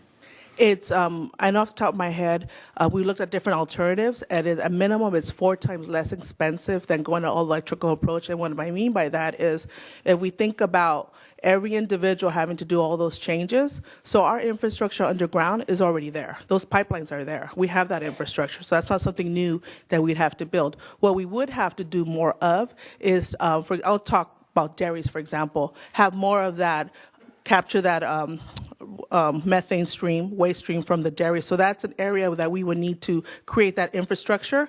But some of that would actually be private funds that go towards that. So that individual dairy owner. So there is some space where there will be expenses, but in the long term, it's much more affordable.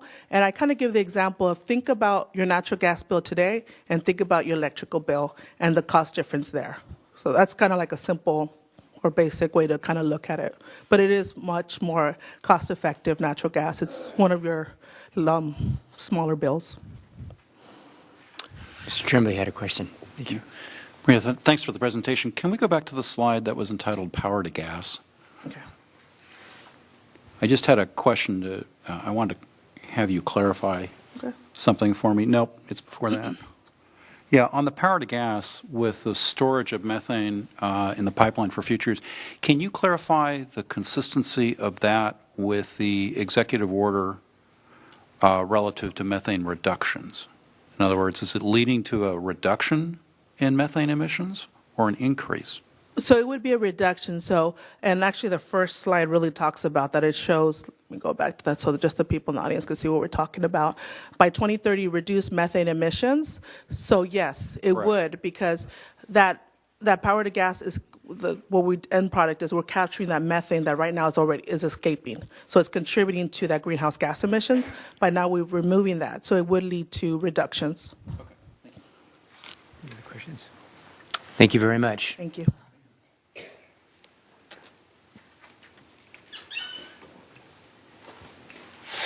Okay, public safety. Okay, we're at public comments.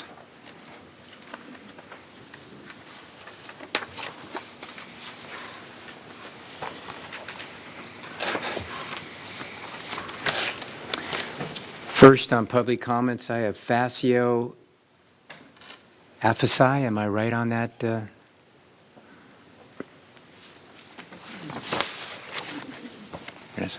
Again, the microphone's on, and if you could keep it to 3 minutes, I'd appreciate it. Thank you.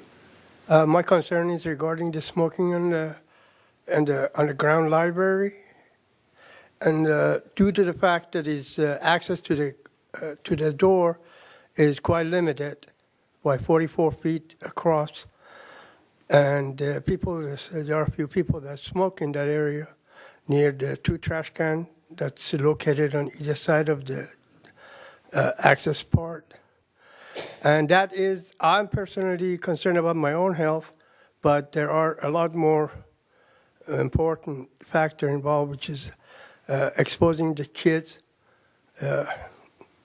toddler, that they function at the library, and possibly other people that they are forced to travel in that distance, in that area, to get to this front door. Although it is, by definition, it is far enough from the entrance, but the entrance is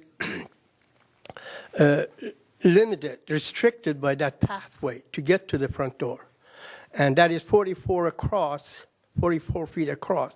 And the people that they're smoking, even to either side, the wind will bring it into the pathway into the library. So I'm mostly concerned about myself, but of course there's a bigger impact involved. Okay. All right. We can't answer. I'm sorry. We can't answer you. We could ask questions, but this is public comment, so it's something that we cannot take action on now. I was told that this is where I come in and present my concern, and I may be able to get some kind of some result. I guess not. You can, this is your time to public speak on this issue, but it's not agendized, so we cannot do any action on this tonight. Well, not tonight, but something to be considered. I talked to the library I left a message. I talked to the staff. Yeah, we can, go ahead. Well, we can't take it up because it's not an agendized item, but one of the things we can do is we can ask staff to bring us back a report on this item, and I would ask that staff bring us back a report on this item at the next meeting. Well, I got a return on my email that says somebody checked the area and that meets the requirement, where that is very superficial investigation in my view. I understand that. And please forgive us, but we can't discuss it more. But right. I'd like to hear more. I'd like to hear. It's appropriate for us to make a request to city staff that they report back to us in a public meeting. Do that. Thank Yes. you. Okay, Debbie Beck. Debbie here. Again, Debbie, 3 minutes, if you would, please. I'm going to speak on behalf of 2 topics. The first one's going to be a public and safety issue. So you can put my other one back in. I'm moving out of state. This will be hopefully my last meeting here. And I'm trying to sell my house, but guess what? The traffic on Bridgehampton is horrific. We no longer can walk. We can't drive kids to school anymore. We have to walk. That stop sign that I've walked many of you through, every morning we're doing the same thing. We've got trucks and things, and they're double parking all the way down Davenport. Kids are darting in and out. What is it going to take for you guys to maybe police this? Now, I've talked to Mr. Tremblay, I've talked to Sean, I've talked to Susan about it. You know, I was a big opponent of Oakmont in the first place. When we packed this chamber with 600 and some people, but nobody's done anything. And we have no action, the crosswalk that you guys voted on, what's happening with that? And the extra crossing guard, because now you got traffic coming from both ways into the school. I have a 7-year-old that is a first grader in that school. Sean's wife is a teacher at that school. She knows. The crossing guard will tell you how awful it is. And every day we watch people almost getting hit. I almost got T-boned a week ago in my car at that Davenport intersection because somebody came in thinking they didn't have to stop for that stop sign. So this is a big public safety issue. Nobody's enforcing when the construction starts in the morning. According to the city's agreement with us at Village at the Park, it was not supposed to be operational during school hours so that we had safety to get our kids to school. It does not happen. At 6:30 in the morning, you got construction going on. At 7 o'clock, you got construction and trucks coming on. When we're going to school, when kids are out of school, you've got construction and trucks going on. You have people parking wherever they want. And you have cars trying to go around these gigantic trucks, and then there's a kid on a bike. What's it going to take to put the stop sign at Davenport, please? Now, I am hoping that someone on TV is watching this Village at the Park thing and will follow in my footsteps and follow this through and make you guys accountable for everything that you agreed you would do in the lawsuit. So I'm sure hoping that someone will step up and do it. Thank you. Edie Santangelo.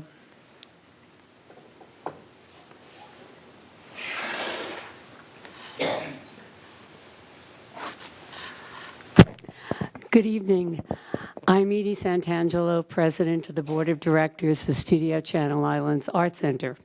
I'm here tonight to thank you, Mayor Kildee, and the members of the City Council for your support of the arts in Camarillo, and particularly for your support of Studio Channel Islands' 2019 Arts Alive Festival. Last Saturday, we held the first day of that arts festival. It was a successful event, drawing many members of the community to our campus and a couple of City Council members. Many visitors were thrilled with the current gallery show, The Illusionists. Curated by Michael Pierce of California Lutheran University, this exhibit is a collection of artworks, including bronzes, from world-renowned artists. It's the caliber of exhibit that most people would travel to LA to see, and it is here in your backyard in Old Town Camarillo until May 18th, and it's free to the public. Other visitors last Saturday brought their kids to enjoy mural painting, chalk art, and other art activities. Some came to enjoy the many musicians who entertained in the gallery and on our campus. Other visitors ventured beyond the gallery to visit our 40 professional artist studios who are housed in the repurposed classrooms on our campus, as well as the many vendors who joined us on that day for our event. It was an opportunity to explore studios, to meet artists, and to learn more about their work. The City Council's support of the 2019 Arts Alive Festival allows us to provide this event free of charge to our community. It also reinforces the power of art to enrich lives, to create community, and contribute to the robust growth of Old Town Camarillo. Please join us on Saturday, June 1st, for the second day of Arts Alive, and know that you have my heartfelt thanks. Thank you. Barbara Williams. Again, 3 minutes, if you would, please.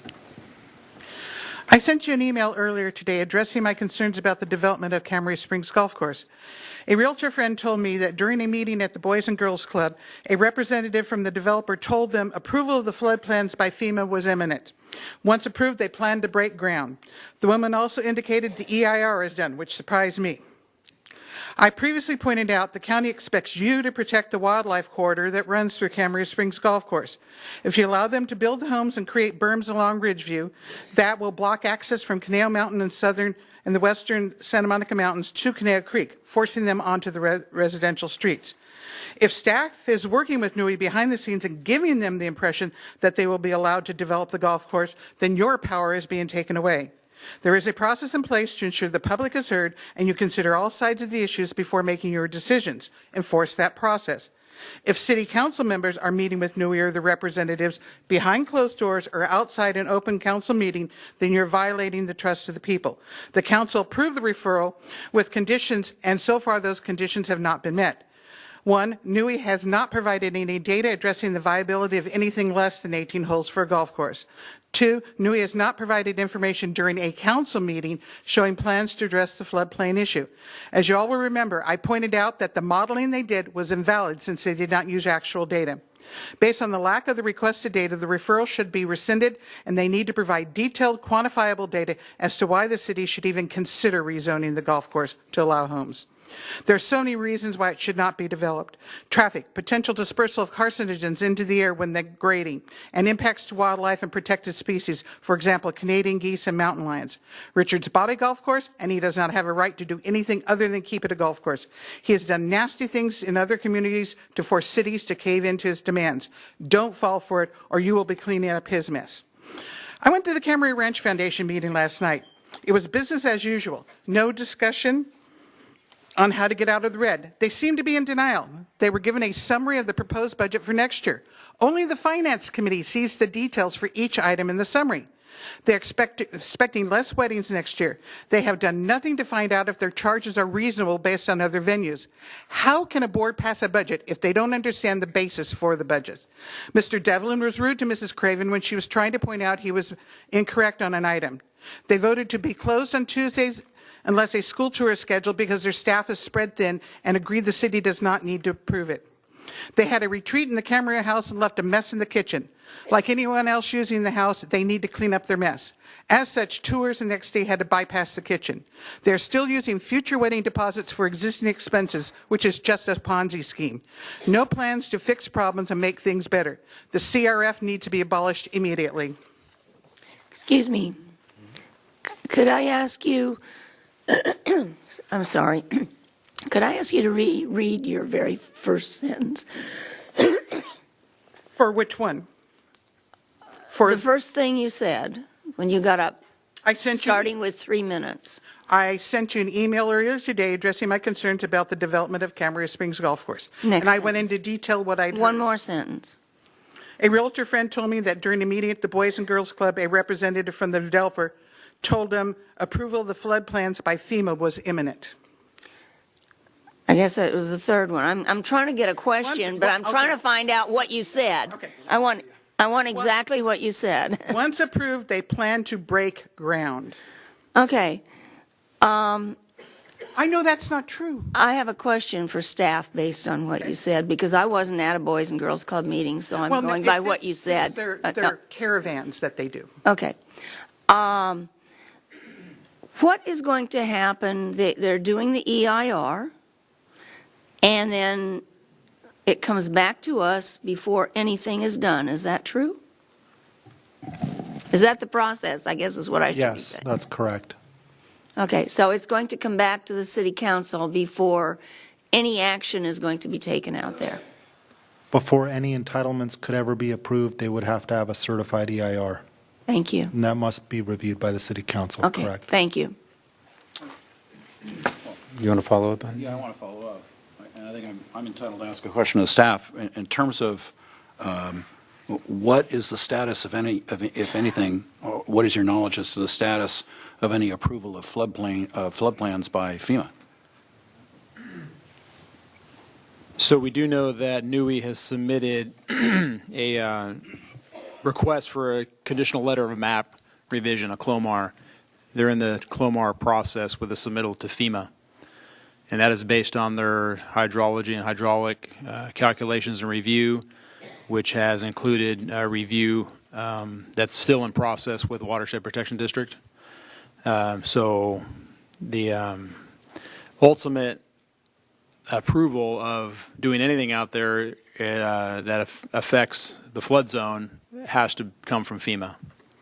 So they are moving forward with that initial process of their hydraulic studies and submitting that information for review. Well, just as a brief follow-up question, do we have any sense of what the timing of that is in terms of the conditional LOMR? No. No. FEMA does have review requirements when a submittal comes in within 90 days, and typically it takes 89.5 to 90 days to get a response out of FEMA on that, and often it's for additional response and required. So the process through FEMA is typically not speedy. Okay, thank you. Questions?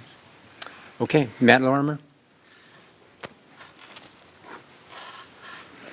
3 minutes, please. Let the record reflect that I've given City Council, the City Attorney, City Manager, and the City Clerk a copy of the Camarillo Ranch agenda and also a document from Business Review, Martin Chun. You know, before I begin, let me just say this. A role of a councilman is to make policymakers, set goals, community relations. And you know something? Whether you have friends on the ranch board, it's tough to make decisions, but they need to be made. I'm going to give you my experience yesterday. In front of you, you do have the agenda. So, you know Mr. Charles Devon, he's the one that showed up at the ad hoc committee, and when he was asked how many employees, I don't know. How much money in preservation costs, I don't know.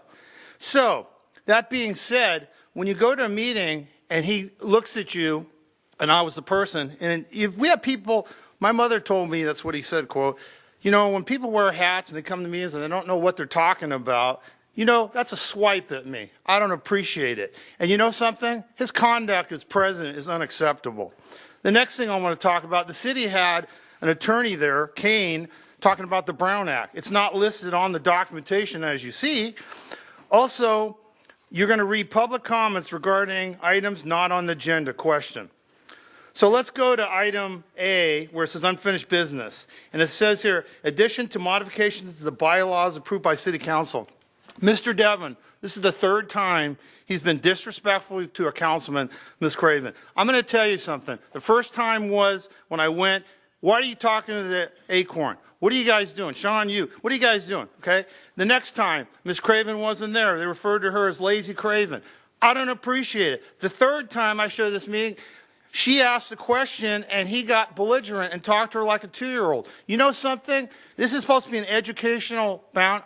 I don't like it. It's disrespectful. It's been going on too long. This board is out of control. Regarding to the closed public session, do you know that they're closing the ranch on Tuesdays? No public input. How does that work? This is a city-owned property. The public paid for it, and now this board has decided this is the same board that doesn't pay rent, it's lost $500,000, and continues to be rogue. It's time to shut it down. Okay? You have responsibility. I don't see anything good going to go on. You got to hold people accountable. And by the way, here's Martin Shun. 2 years ago, he did a presentation. You have a sheet there. It's not the same stuff, but he presented it, and he said, hey, we need to do some changes. You know, after the meeting, they said, hey, Martin, thanks for sharing with us. You know, you did that 2 years ago. Discount him. He's a good guy. He's in the wrong team because they don't care. They've shown no progress. Nothing on this report says they can figure out, have a game plan or nothing. It's about time you hold people accountable. Close it down, find another nonprofit. They need to pay rent. You need to have rules. Thank you. Lorena Sarwatari.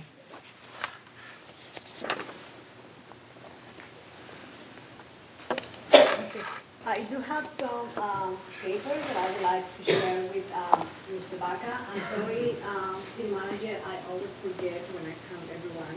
So maybe next time I will bring you one, or I can send one, or email you something. Pull the mic down. You want to move, Lorraine, could you move the microphone down, please? Thank you so much. So here I am with the same story, 5G, from the bad news. 5G and other sources of EMF radiation are the new smoking. EMFs are the new smoking. Don't believe it? For decades, a group of cigarette companies referred to as Big Tobacco financed bogus scientific studies claiming smoking was perfectly safe.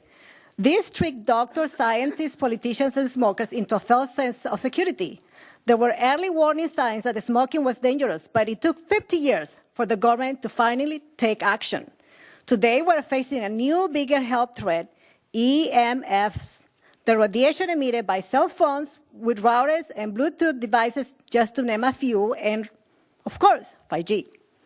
Even if many doctors, politicians, and big wireless companies still claim that EMFs are perfectly safe, the early warning signs could not be clearer. And now, let me tell you 5 scientific facts providing EMFs are not safe. Many leading EMS scientists say EMS should be classified as class 1, not class 2 carcinogen, just like smoking and asbestos. Number 2, the best functional medicine doctors in the world, like Dr. Dietrich Klinghardt, have observed that EMS are the very root cause of many mysterious symptoms, including insomnia, fatigue, depression, digestive issues, and cancer. And one of the leading ones, Alzheimer's disease. New technologies like the 5G, 5th generation networks are being rolled out at a frantic pace while exactly 0 biological studies prove their safety. MS safety standards haven't been updated since 1996 and are based on short-term exposure, not to one device. And we're going to be exposed to all the time 24/7 with the 5G. Growing children's brains are especially at risk as their heads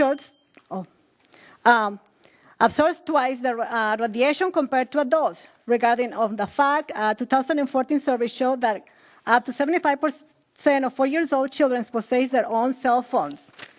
And quitting smoking is doable. But what about secondhand EMF pollution? You could choose not to smoke or even avoid secondhand smoking, but secondhand EMF radiation is literally everywhere. Thank you. And please, I give you some papers. I hope that you can take some time to read them. And I give you a little fact sheet about checking the radiation that you are exposed every single day just using your cell phones. Please check it. Thank you. Okay. Brian Rubin.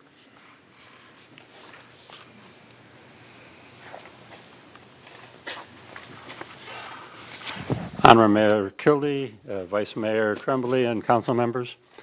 I moved to Camarillo 2.5 months ago, and I live in Leisure Village. And I may not be able to attend the 4th meeting for redistricting, so I'd like to address some things tonight, if you don't mind. I submitted a plan today, and it was really a revision to map 109. I know that the city council from the 3rd meeting appeared to like 109 and also 110, with a little more liking of 109. Unfortunately, 109 splits Leisure Village into 2 parts. It takes 3 of the villages, 16, 18, and 20, which are part of the population center 64, and has that in the District 5, while the rest of Leisure Village is in District 4. I first proposed splitting one of those districts in half, but that can't be done, splitting one of those population areas in half. So there was a swap. I looked at 110, and there's almost no difference between 4 and 5 in 110, which is by the demographers, and 109, except that District 64 was in, the population center 64 was in District 4, and the population 86 was in District 5. And if you swap those two, you get all of, if you use the 4 and 5 section of the demographers map and you appear to like 1, 2, and 3, you appear like the west side of the tracks set up with 109, then 110, that would put all of Leisure Village in one district. And it would also, the map 109 has an 8.91% population variance. But switching 64 and 86 would knock that down to just under 7%. So it would improve the discrepancy by 2% and keep all of Leisure Village together. So as you look at that, I think it allows you to keep your 109 while keeping Leisure Village together. So I hope you consider that at your meeting if I don't make it on I believe it's the 22nd, right? Thank you very much. Do not have any more blue cards? Would anybody else like to address the council, a non-agenda item? Mr. Tremblay, did you have a question or a follow-up on that? I actually did, and I don't know if this is out of protocol, Mr. Mayor, but I had a question for staff related to a matter posed by a prior public speaker. May I go ahead and do that? Proceed, please. It was Ms. Beck's comment with regard to Village at the Park, and specifically, can we hear from staff on the status of the crosswalk and school guard? This is my question to staff. Sorry. What is the status of that matter with respect to the establishment of the crosswalk and the crossing guard? And then I have a second question, but I'll hold that for a second. So as you recall, City Council did approve the establishment of a new crosswalk. I'm drawing a blank on the street name on Village at the Park, just west of the school. Right.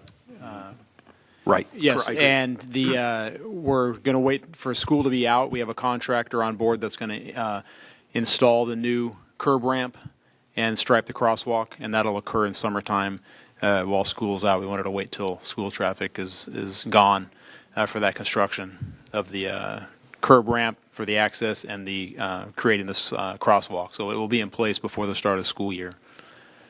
And then the school district is going to be moving forward with establishing manning a crossing guard there. Are you, as a follow-up, are you anticipating, or as the school district indicated, whether or not that crossing guard would also be in place for the next school year starting in at the end of August? Haven't heard definite confirmation on that, but that was the concept in discussion with the school district as we went forward with proposing the new crosswalk. Okay. So we can follow up with the school district on that. One question I have for you guys on that. Well, we really can't get into any dialogue here. We can certainly write your question down and we can address it at another time, but my understanding is we really can't get into too much of a dialogue here.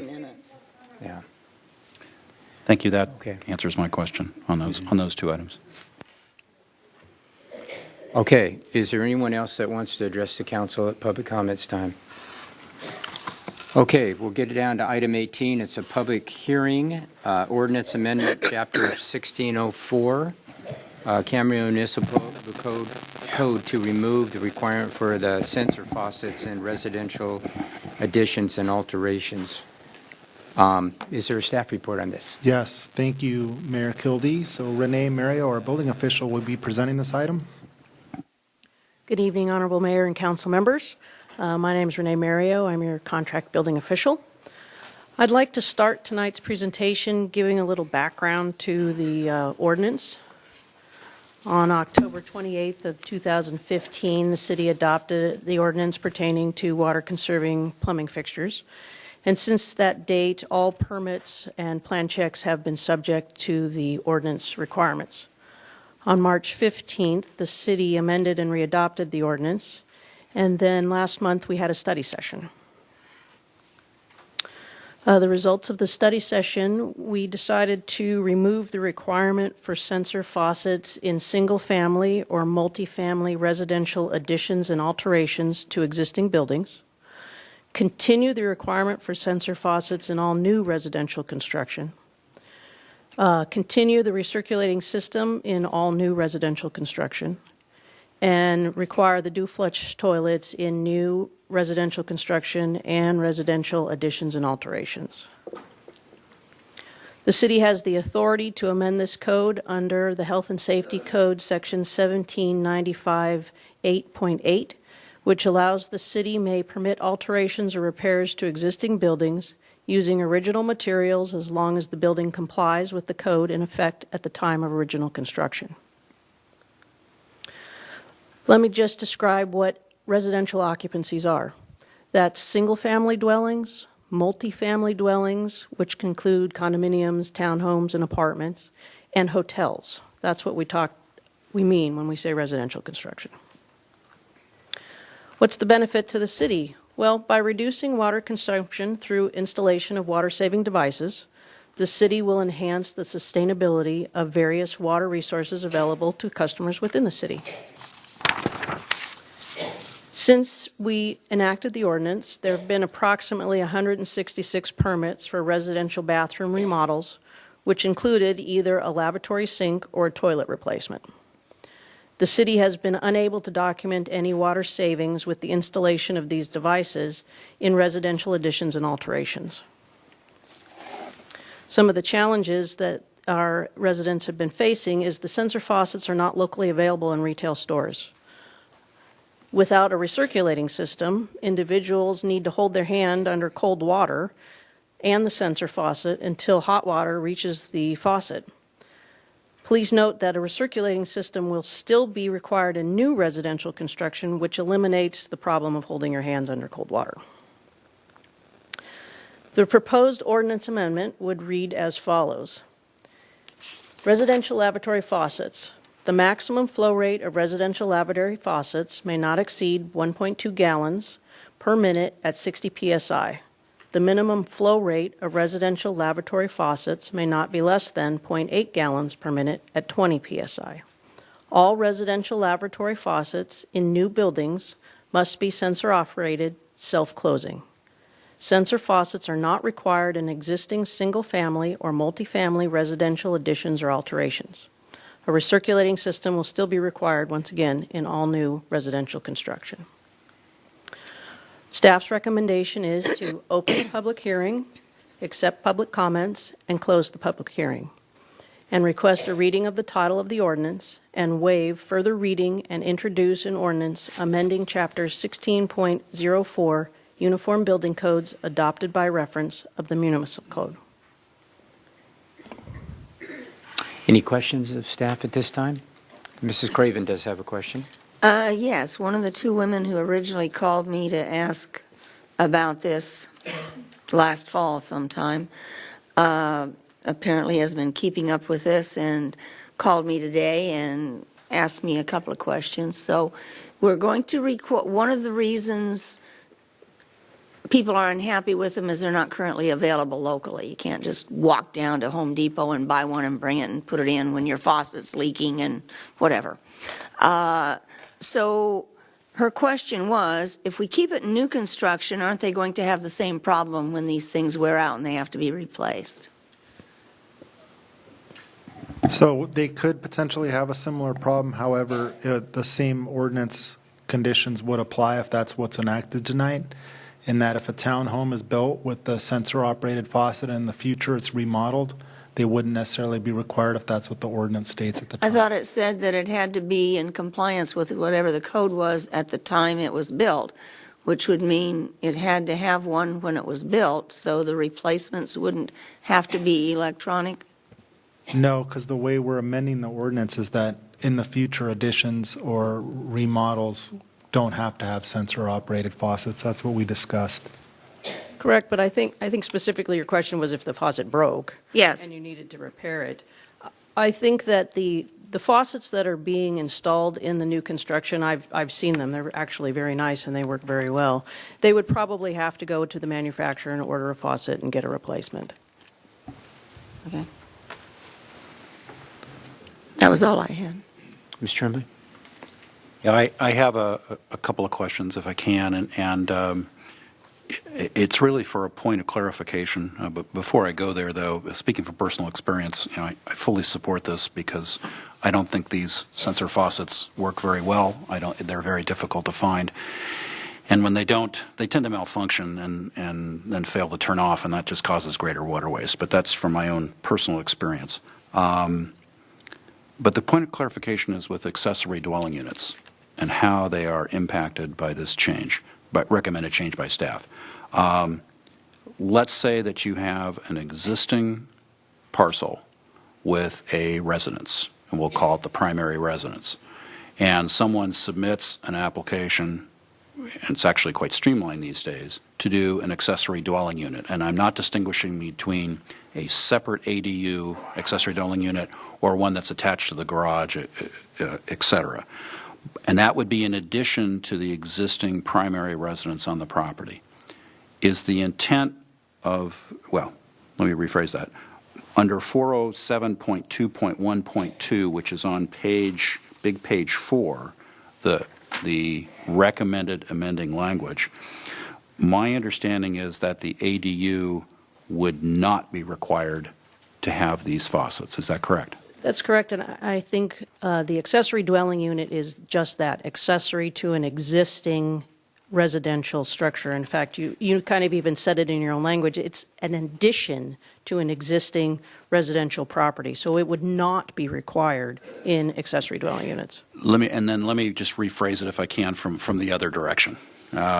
So it would not be considered quote unquote new residential construction nor a new building for purposes of this ordinance, correct? Correct. Okay. I will, Mr. Mayor, at the right time, ask for some additional language just to clarify that, but this is not appropriate at the moment. I'll come back to it. Thanks. Any other questions? No? This is an advertised public hearing. I'm going to open the public hearing. Mark Kent. Is Mark here? Again, Mark, if you could keep it to 3 minutes, I'd appreciate it. Good evening. My name is Mark Kent. My family and I came here in 1991. Appreciate the opportunity to offer some observations and comments regarding the water usage. When I first learned of the requirement for an automated or sensor-controlled sink in a bathroom, I certainly kind of wondered why the city was reaching in my bathroom necessarily, but in the commercial end of things, in buildings that are you have a lot of people in the commercial buildings, civic buildings, restaurants, airports, high traffic areas, these kinds of sensor units are all used on all the facilities within a restroom typically. The faucet, the urinals, and the toilets, all of them. They typically, in a matter of scale, have a lot of traffic and a lot of people moving through. So they offer a primary benefit in maintaining sanitary conditions because nobody's touching anything, and secondarily in terms of water use.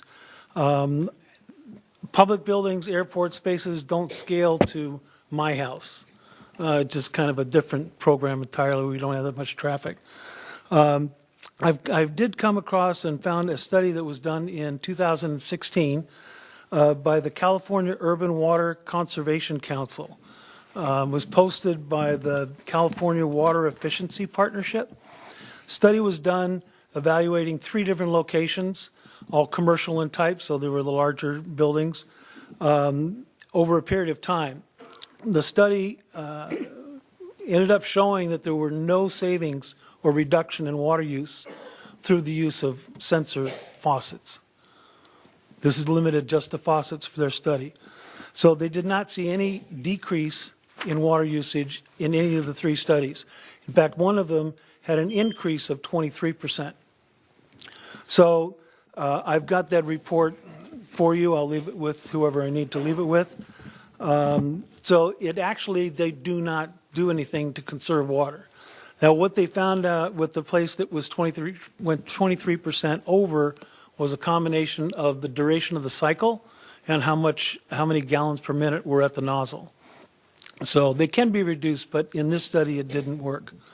The biggest thing that I have a hard time with is when this was initially put into the code, obviously we were in the middle of a drought, and the few ounces that we could save per week or day in our house to contribute to the conservation effort was completely discounted by over 2,000 housing units being built or permitted, a 210-room hotel, conference room.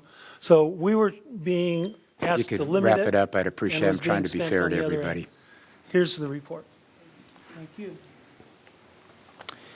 Matt Lorimer.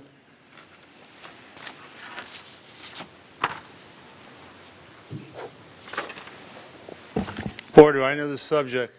Before I became such an outstanding citizen to show up to this fine event through the years I ran for city council, I did 17 years at the Battleship Home Depot. I ran plumbing department for 14 years. I worked at 14 stores. I know all about sensor faucets, Price Pfister, Kohler, American Standard. They brought that garbage in the store, and you know what the problem with it? The failure rate is horrible. They don't last. They break down, the return rate, they're too expensive. If you want to know how bad they are, I have friends that work for Home Depot, Costco and Oxnard. They came by looking for parts for those things because they're junk. They don't work. People don't wash their hands. I mean, you go over there and try to hold your hands under a faucet over there at Costco and Oxnard, or try one of them, and you'll see they don't work. It's a bad idea. It was a bad idea to begin with. It doesn't work. If it worked, they would have them. The manufacturers don't want it. People want different, they want stainless steel, they want white, you name it. They want all these colors. The manufacturers can't sell them. They're overpriced. They don't work. They're junk. That's why they don't carry them. Why do you think the retailers don't carry them? Because they're just junk. This is government overreach again. Look, I'm all for saving water, lawns, everything else, but this is a real overreach, folks. When you got to order a faucet, what happens when you live in a home and your faucet goes on the blink? Hey, by the way, let's go order one through the online. Let's see how long it takes if a manufacturer has it on hand. They don't carry them. They're junk. That's just my experience running plumbing department and talking to people. The next thing I want to talk to, we're talking about water conservation. You know, I was at the senior center, the planning thing for the new senior center a couple weeks ago. I saw 4 councilmen there. You know, it's ridiculous talking about water features, and here we're still talking about drought control. I hope you as city councilman, I don't hear from the next time we have a meeting, hey, why are the costs overrun on this? Hey, what, you know, I mean, there was a lot of ridiculous things. You know, that was one of them, besides yoga mats, barbecues.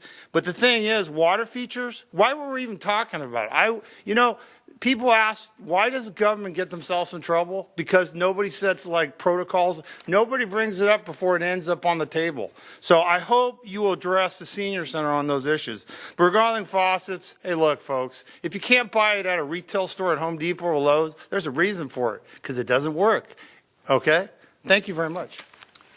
Anyone else like to address the council on this issue?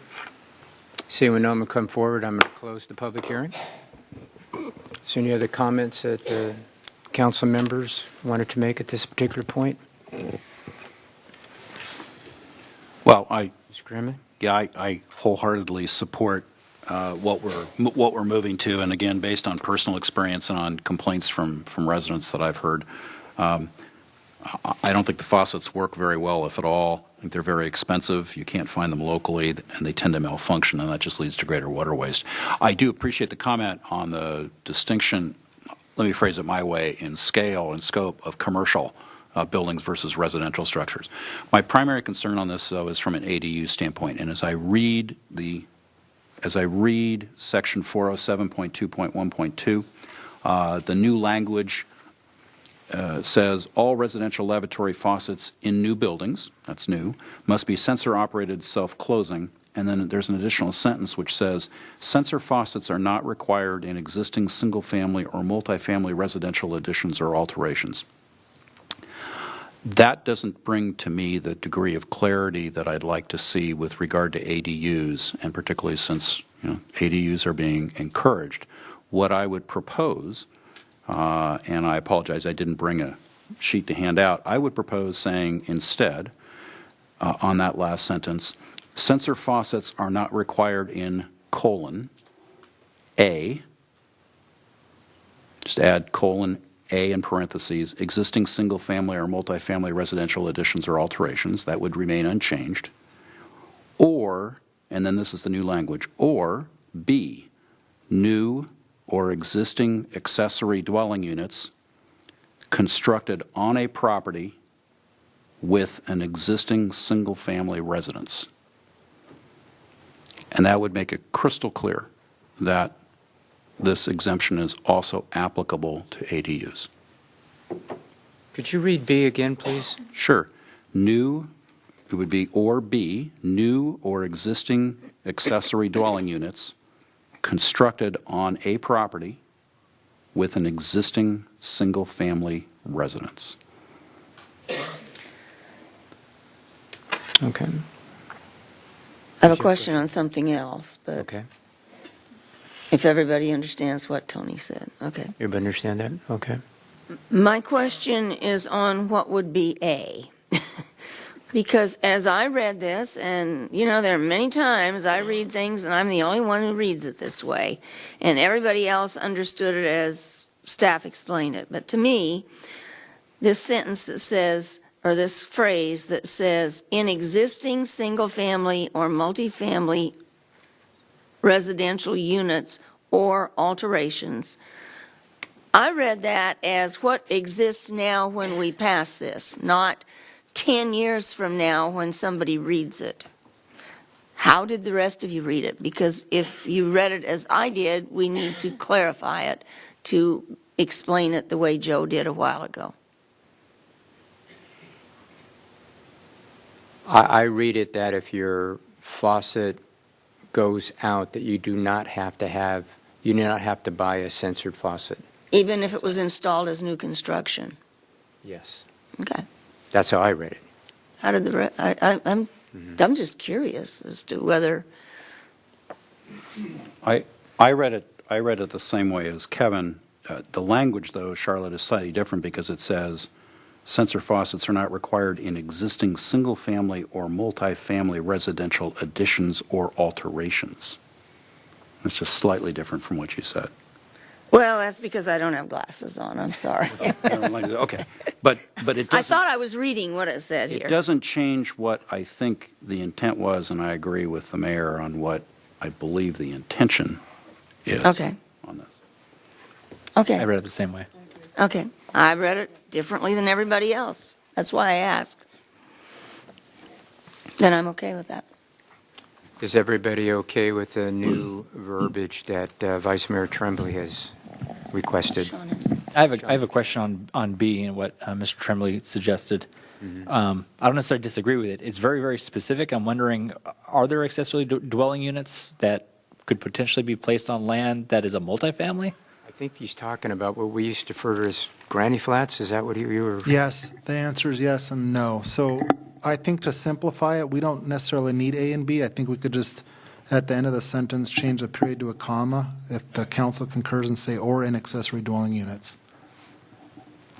And I think it's just easier for us to administer that way. Yeah, I guess my question is, Mr. Tremblay, why such specificity? Wouldn't just any accessory dwelling unit? Because can't accessory dwelling units only be placed on land with single-family residences? Yes.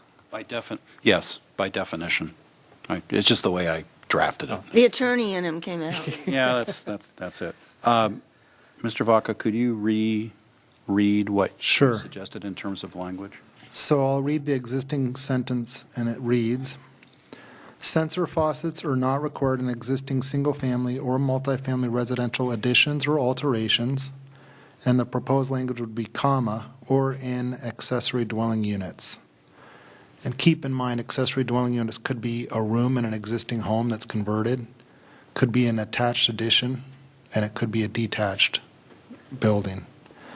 The difficulty with that language is it doesn't clarify whether those are new or existing ADUs. Presumably they're both, but I hard for me to tell from what you're saying. From the way we currently interpret what we propose is that accessory dwelling unit would be an addition or alteration to an existing residential structure, and that they wouldn't be required. But if you want to add specificity, we would just say, or in accessory dwelling units. And whether it's proposed, I mean, it would apply to anything that's moving forward. Or any accessory dwelling units? Yes. Could you say that? Yeah, it's what I'm saying, or in any and you want to add the word any? Sure, in any accessory dwelling units, yes. Okay, with that change, I'm comfortable. Okay. Anybody else have any questions? And I just want to make sure the whole council supports that, then that's the direction. Oh, we'll have to vote on it. Right, and any is going to be whether it's being built now or whether it's existing and somebody is replacing a faucet in the Correct. restroom on an Or built in 10 years. Right. Yes.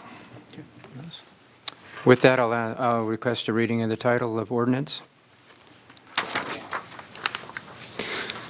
This is ordinance number 1163, an ordinance amending Chapter 16.04, Uniform Building Codes adopted by reference, of the Camarillo Municipal Code to remove the requirement for sensor faucets in residential additions and alterations. I'll waive the further reading and introduce the ordinance amending Chapter 16.04 Uniform Building Codes adopted by reference of the Municipal Code with the addition of, with the amendment of the last line being sensor faucets are not required in existing single-family or multifamily residential additions or alterations or any accessory dwelling units. Second. There's a motion and a second. Is there any further discussion? Hearing none, please vote. That passes 5-0.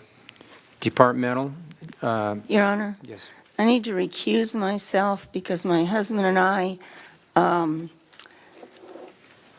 the longest continuing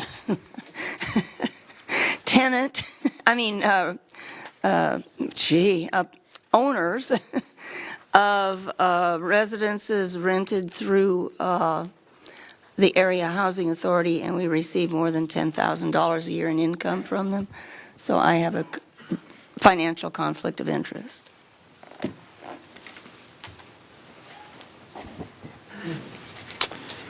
Okay, departmental. Do we have a staff report on that, please? Yes, we do. Thank you, Mayor Kildee. Jackie Lee will be presenting this item. Okay, good evening, Mayor Kildee and council members. On June 27, 2018, the City Council authorized the purchase of the 2.52-acre property located at 2800 Berry Street from BMC Stock Holdings, Incorporated, for $3.6 million. Approximately 463 tons of contaminated soil has been removed from the site. It is anticipated that the demolition of the existing structures on the site will start shortly after Memorial Day. On November 14th, 2018, the City Council authorized issuance of an RFP for the development of new affordable housing. The minimum project requirements in the RFP included to provide for up to 75 affordable units, provide a mix of 50% low-income units and 50% very low-income units, provide a 20% carve-out for special needs housing, include rental and ownership units. No reductions, concessions, or waivers to reduce parking will be considered. Include a public art component clearly visible from Lewis Road. Comply with the heritage zone requirements. Provide compatibility with surrounding properties. And include extensive public outreach. And the developer must be well versed in the development and management of affordable housing. The city received 5 proposals at the conclusion of the RFP deadline. The proposal from Area Housing Authority and Many Mansions was the most responsive in terms of meeting the city's requirements in the RFP. The proposal includes approximately 60 affordable units, which will include 51 affordable rental units. And there is 1 non-restricted manager unit and 8 low-income for-sale units. The ultimate number of units and the affordability levels will be further refined through the E&A process.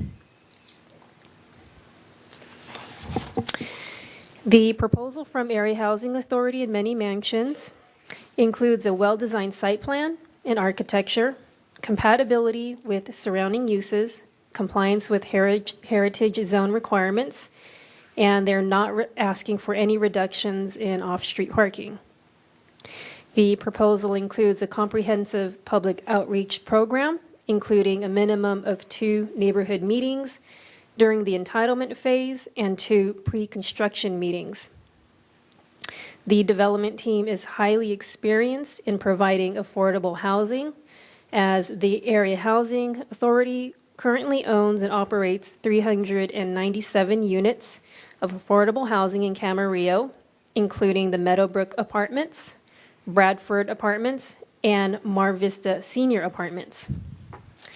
Many Mansions currently owns and operates 583 units of affordable housing in the county, and they are one of the county's leading providers of special needs housing. The proposal also includes 8 low-income for-sale townhomes for first-time home buyers, which is proposed to be built and sold by Habitat for Humanity. RRM Design Group is proposed to serve as the architectural consultant for the project. They have completed several affordable housing developments in Santa Barbara and Ventura counties. The preliminary site plan shows a 2-story parking structure with a solar shade structure on the 2nd level, which would allow for greater amounts of open space by centralizing the parking for the project. The proposal also shows several amenities, including a recreation building, common laundry facility, plaza areas, open green space, and a children's play area. The preliminary architecture of the buildings demonstrate compliance with the city's heritage zone requirements, as they are proposed to be designed in a Spanish colonial style of architecture. And these are just preliminary drawings. And there are a couple renderings that were also provided. And this is a preliminary rendering looking southwest towards the site. The parking structure with the solar shade cover is shown closer to the adjacent mini storage facility. And the community building is located in the center, and the residential buildings would be surrounding it. And this is a rendering showing one of the common plaza areas with the tot lot and the community building towards the right-hand side of the screen. The developer anticipates applying for 9% tax credits. Based on the development team's experience and the proposed project, the developer feels confident that they can secure 9% tax credits. The initial request from the developer includes a seller carryback loan of approximately $4 million through payment of residual receipts at 3% interest for 55 years from the city for the purchase of the land. Entering into an exclusive negotiation agreement is not an agreement to these terms, but rather further refinement and negotiation of the deal terms, and financial structure will be addressed during the E&A process.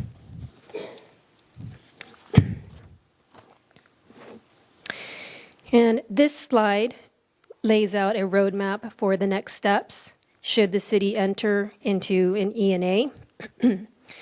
The E&A allows the city to negotiate with the proposed development team and refine the various issues relating to the project, including the project scope, financing, deal structure, development requirements, and the timing of development. At the conclusion of the E&A process, the city and Area Housing Authority and Many Mansions would enter into a term sheet which would set forth the deal points for the development of the project subject to City Council's approval. The term sheet would not commit either party to a sale of the property. The developer will apply for all entitlements, including completion of the environmental review under CEQA. And then additionally, an agreement for the sale and development of the property with the developer will be drafted for consideration by the City Council, along with a public hearing on all entitlement applications. The agreement will specify the requirements of the parties upon the close of escrow for the sale and development of the property. And it will also include a schedule of performance in which the developer must adhere to the benchmarks and timetables set forth for the project.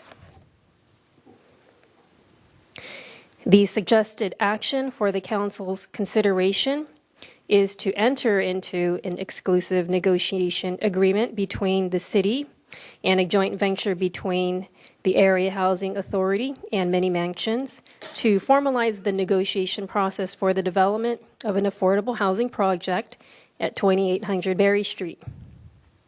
And then lastly, I just wanted to let you know that the representatives from the Area Housing Authority, Many Mansions, and Habitat for Humanity are here tonight, should you have any questions for them. Okay, are there any questions tonight from anybody?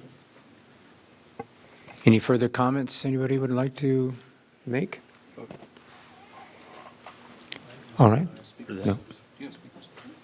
No, let the public speak first. All right. I believe it's Michael, I believe it's High. Am I right on that? Nye, excuse me, it's an I. I got my H's and N's confused. My sloppy writing. I apologize.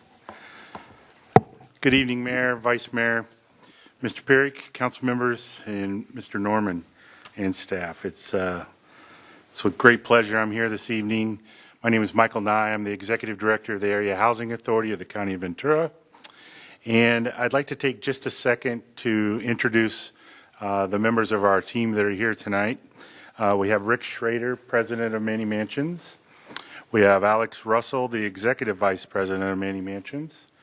Bud McGee, who is our Director of Housing Asset and Construction Manager for the Housing Authority. We also have Linda Fisher-Helton, who is our Public Relations. And partnering with us on the home ownership component, as Ms. Lee mentioned, is Habitat for Humanity of Ventura County with Mr. Darcy Taylor here, the CEO. So as you can see, we're a local team, and we live, work, and play here in Camarillo. And we are very excited for this opportunity. We'd like to first thank the council for considering our proposal, as well as the city staff for reviewing all the proposals. I'm sure it was great reading. And then we do believe that our proposal met all the minimum requirements. And I just want to say that, again, that we are extremely excited for this opportunity and confident that with the team that we have assembled, that we can create something that we can all be proud of in the community. So with that, if you have any questions, myself or Alex Russell would be happy to answer them regarding the proposal. Any questions? You. If, Yes, we do have one, Sorry. Mr. Molche. Mr. Nye, in facilities projects like this, would there be on-site laundry facilities? That's correct, yes. Okay. We'll have, it's in the, I believe in the home ownership, they'll have their own. Each individual home will have their own facilities, but we will have a common facility for the rental component. Excellent. All right.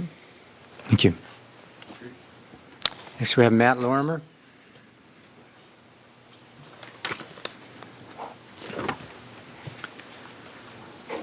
Third time's always a charm, folks. So I'm not a real fan of development, but this is a good project. It's needed. I'm going to give you something. I'm not familiar if a lot of you have been there. My son has autism, as you're aware. You have Triton Academy. There's a lot of kids that are going to transition to homes, and they serve 3 to 12. They're at the Camarillo Airport.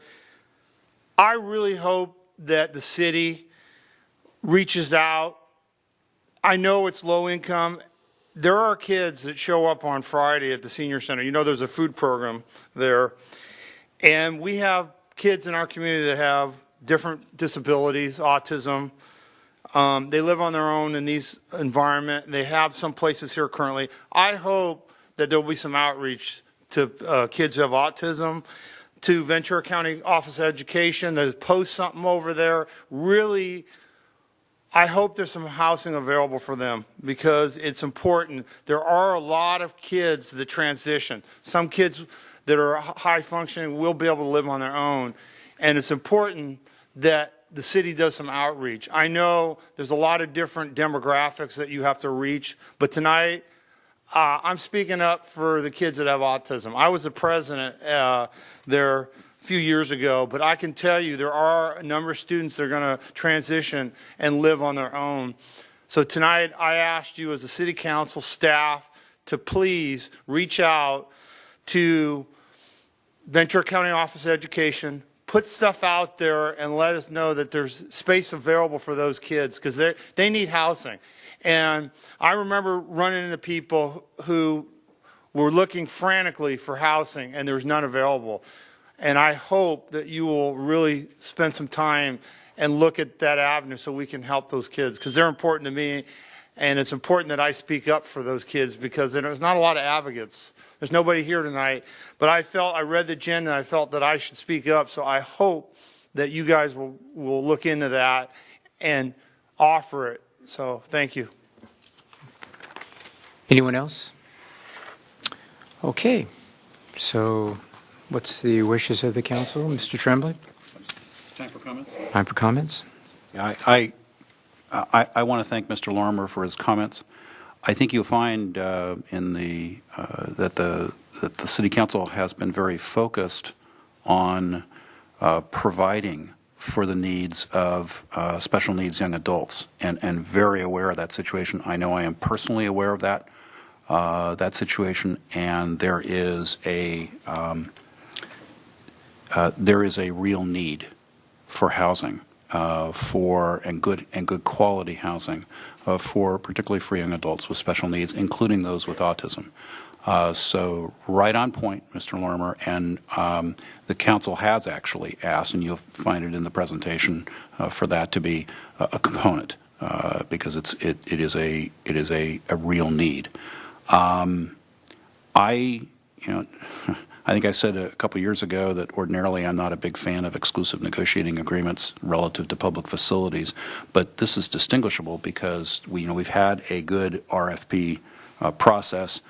I will tell you, in my opinion, that the proposal from Area Housing and Many Mansions is, in my opinion, clearly the best received, and is an outstanding project. And in my view, an ENA here is certainly appropriate. So I also thought that what was shown tonight in terms of the preliminary renderings and the site plan has been very thoughtfully done. So I'm excited too. So those are my comments. Anyone else? Ms. Santangelo? I share the feelings. I was really pleased to see this. I was really pleased to hear that the teamwork and coming together to do this. I'm pleased to see that there's going to be ownership available, that there's the carve-out for special needs. So I'm really pleased with what it looks like. So I'm really happy to support this and that we're moving forward. So. Moshe? I want to echo the two other comments that were just recently made. I think this was thoughtful. I think it was tasteful. It was, I think, by far the best proposal that we did receive. And as we enter in, or provided we vote for it, but if we enter into this ENA, I really want to something to chew on. I want to make this. I want this project to be a model. I think there's already a kind of a general consensus that's the end goal, but this be a model for how you can do this kind of housing right, that it can look beautiful, it can be compatible with the surrounding community, and it can be done sustainably and tastefully. I think when you talk about this kind of housing, and I know that I'm guilty of it, I have this kind of negative connotation when you say low and very low income housing. And from what I'm seeing in this project and this proposal and these renderings, it's not going to fall into that category. And I really hope that it'll come to challenge these kind of preconceived notions that we have around this kind of housing. We definitely do need it. It's sorely needed. I have employees in my own business who regularly come to me and say, I can't afford to live here. We pay them competitively. They still struggle to live here. And most of them are living in Oxnard. And they're still, still struggling to afford the small little apartment that they have there. So the more we can do to help facilitate those kinds of people, because they are kind of the backbone of our local economy, and particularly those young adults with special needs. I know a handful of them, having grown up in this community, who this would definitely appeal to and would definitely be sorely needed for. And I do want to echo to where we can increase or look for opportunities to increase the units beyond the 60 that are originally proposed. I would love for us to try to see if we can get creative, really kind of think out of the box as to how that might occur, how we might achieve that. That way we can get the best utilization for this plot of land and in this project, get the biggest bang for our buck and the biggest benefit to those that we're trying to benefit. So, yeah, that's all I got. Thank you. Yeah, I'd like to thank the parties involved, and the special needs is very important. And I come from a business background in retail. That's not the highest paid occupation that you can do in this country. So affordable housing has always been very near and dear to my heart here. When we first were talking about this, I wasn't sure how this was going to work out. And I was hoping that we could not only have rentals, but we could have purchase houses as well here. And I wasn't sure that we will be able to do that. But I have to say that all of the organizations involved in this, you've touched all the bases with me, and I think we can be very proud of this as well, and the residents there can be very proud, because that's what's really important too, that it fits into what is there. And I know this council has worked really hard, and previous councils too, to make sure that we could have things fit into the community. We're a community city here, and I think this is very important. So with that, those are my comments, and I certainly would entertain any further comments and/or motions. I'll move the suggested action by staff. I'll second. There's a motion and a second on the floor. Is there any further discussion on this particular item? Hearing none, please vote. That passes 4-0 with Mrs. Craven recusing herself. Thank you. Okay. That gets us back to the first part of the agenda that we were not able to do in the early session. So my understanding, we will get back to 6B. It's parking time limitations on public streets and parking facilities, ordinance amending the section 11-2-100 of the Camarillo Municipal Code. Do we have a staff report on that? Yes, thank you, Mayor Kildee. This proposed ordinance amends Camarillo Municipal Code section 11.20.100 to include posted parking time restrictions on public streets and parking facilities. The California Vehicle Code provides the authority for City Council to establish by ordinance or resolution restrictions on the parking of vehicles, including time limitations.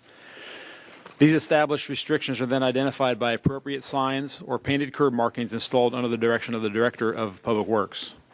The existing Municipal Code section 11.20.100 refers to specific posted time limit parking restrictions in one area, specifically on Ventura Boulevard in Old Town. And it does not include parking time restrictions that have been established by the City Council on other streets and public parking facilities such as the Metrolink station, the former and current Camarillo Library parking lots, and the former courthouse parking lot. Therefore, it's staff's recommendation to amend Municipal Code section 11.20.100 to clarify that vehicles in violation of established and posted parking time restrictions on public streets and parking facilities are subject to citation and removal. The suggested action is to request reading of the title of the ordinance and waive further reading and introduce an ordinance amending the Camarillo Municipal Code. That concludes my report. Any questions? Mr. Tremblay, would you like to start us off? Mr. Klotzel, can we just kind of summarize this in four? I think I can summarize this in 4 words, which will be a first for me, but it's recognizing what already exists. That's correct. Okay. Thanks. Recognizing what I didn't? What already exists. Okay, thank you. Are there any other questions, Mr. A clarifying question. I had asked this earlier, but I just want to ask it here in open session anyway, just in case anyone else had a similar question. It doesn't, in a way, is this going to limit, restrict, change any manner of the City Council's ability to establish parking time limitations, nor does it give the Director of Public Works any discretion to establish, change, or alter or amend anything without Council's first approval? That's correct. All of what you just described there requires, by the Vehicle Code, action approved by the City Council. Any other questions? With that, I will request a reading of the title, please. Mr. Mayor, if I could, just for clarification and possibly an oversight on my part, I think we do need to add the word time in the title of the ordinance, and that would be, as it's shown on big stamp page 3, the third line from the bottom where it says relating to parking, it'd be appropriate to add the word time there. Relating to parking time limitations, to clarify that we're talking about the time limitations as opposed to other restrictions such as no stopping anytime, no parking anytime. Those are covered by a separate ordinance in Municipal Code. Is that at the very top of the page, Mr. Klotzel, you're referring to? No. Yeah, within the title of the ordinance. So the ordinance number and then 1, 2, 3, fourth line down after the word parking at the end of that line to insert the word time. To be parking time limitations. Is that appropriate to add? Yes, it is. Okay. So with that modification, I'll request a reading the title of the ordinance. It's Ordinance 1164, an ordinance of the City Council of the City of Camarillo, California, amending and restating Section 11.20.100 of the Camarillo Municipal Code relating to parking time limitations on public streets and public parking facilities. Move the approval. Second. There's a motion and a second. Any further discussion on this issue? Hearing none, please vote. That passes 5-0. That gets us down to item 11. It's Administrative Services, a resolution amending the compensation and classification and benefits program for the city and the CSD employees by adding a position to the Economic Development Manager, joint with the CSD. Would you like to open that, please? And I will reconvene the Camarillo Sanitary District.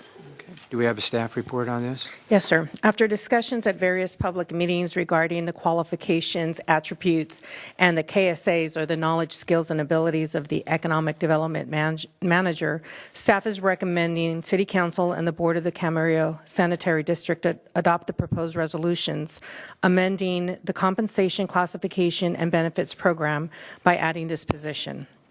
The sole focus of this position is economic and business development through the adopted Economic Development Strategic Plan and other city policies as described in the City Council's goals.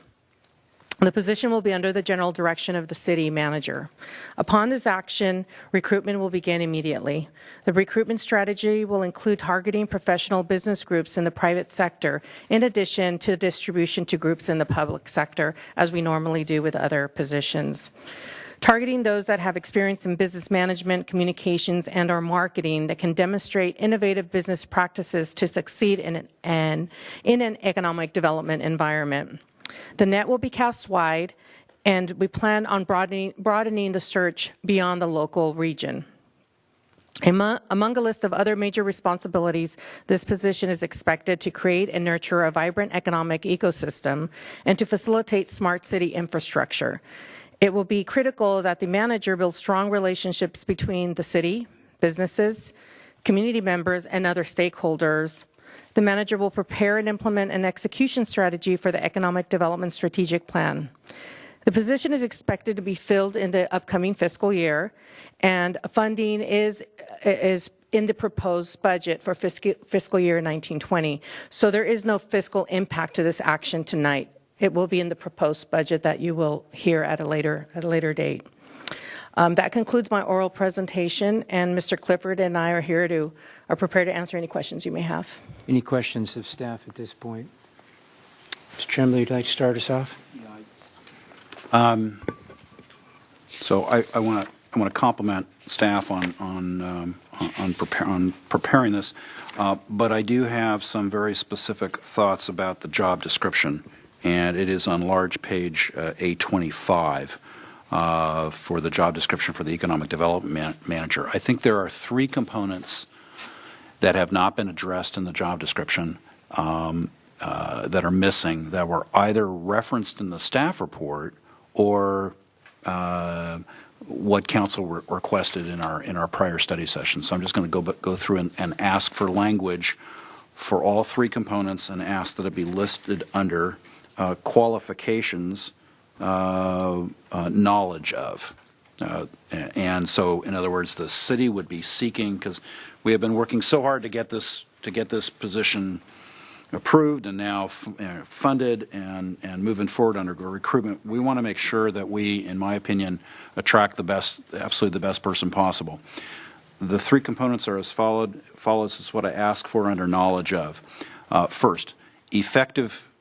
In other words, the following generally describes the knowledge and ability required to enter the job and/or be learned within a short period of time in order to successfully perform the assigned duties. Knowledge of A. Effective communication methods, including social media and other digital applications. That's number one. I'll repeat it. Effective communication methods, including social media and other digital applications. Number two, smart city applications and other technological innovations. Again, smart city applications and other technological innovations. And number three, developing and nurturing economic ecosystems. Saying it again, developing and nurturing economic ecosystems. And particularly that last one is pointed toward the entrepreneurial side. Sean mentioned earlier tonight, for example, 805 startups. I really think it's critically important that we have someone who can focus on that. So I would ask that those three components be added to the job description under qualifications. Would that be separate, or would you just put those all in one, or how do we? I put each of them. I put each of them. Add three to this list. Oh, okay. So you would just add. Oh. I'd add them to the list on page 26. I'm sorry. Oh, I'm sorry. 26. I think I said page 25. I'd add them to the I get it, list right on here, page, the qualification. bottom of page 26 and the top of page 27. Okay. Because I think we should be looking for someone that possesses those attributes. Okay. That would be my request. Okay. Otherwise, it looks, the job description itself, because we haven't seen that yet, looks good to me. Okay. Does anybody else have anything else that, Ms. Santangelo, do you have something you'd like to? One of the things I struggle with in my job is when I have to write a job description, because it's like, how deep do I go? So I'm just going to throw some things out that, I read through the list of duties, and I tried to imagine myself thinking of a specific thing that I was trying to get in here, and does it fit under any of this? So if it does, and that was the intention, I'm completely open to that. And I'm also open to feedback that says that's too detailed. But just some things that I actually went to a whole bunch of different economic development officer job descriptions. There's hundreds of them, and went through and tried to think back to the study session and the things that we talked about. And I remembered things about outcomes and reports. So one of the things that stood out to me was maintaining an up-to-date community profile that has all of the data on vacancies and inventory. That was sort of a community profile for investors or for developers. This would be under duties? Is that what you're? Yeah. I'm trying to figure out where. Yeah, so these are things that I envisioned under duties. And I have language here that we can play with if the idea is okay. I didn't see anything about either pursuing grant opportunities or funding opportunities. So I think that might be something that should be mentioned. I wanted something, or I was thinking along the lines of new, trying to bring new development in, but also what we're doing for people that are, or businesses that are already here, and we're doing about retention.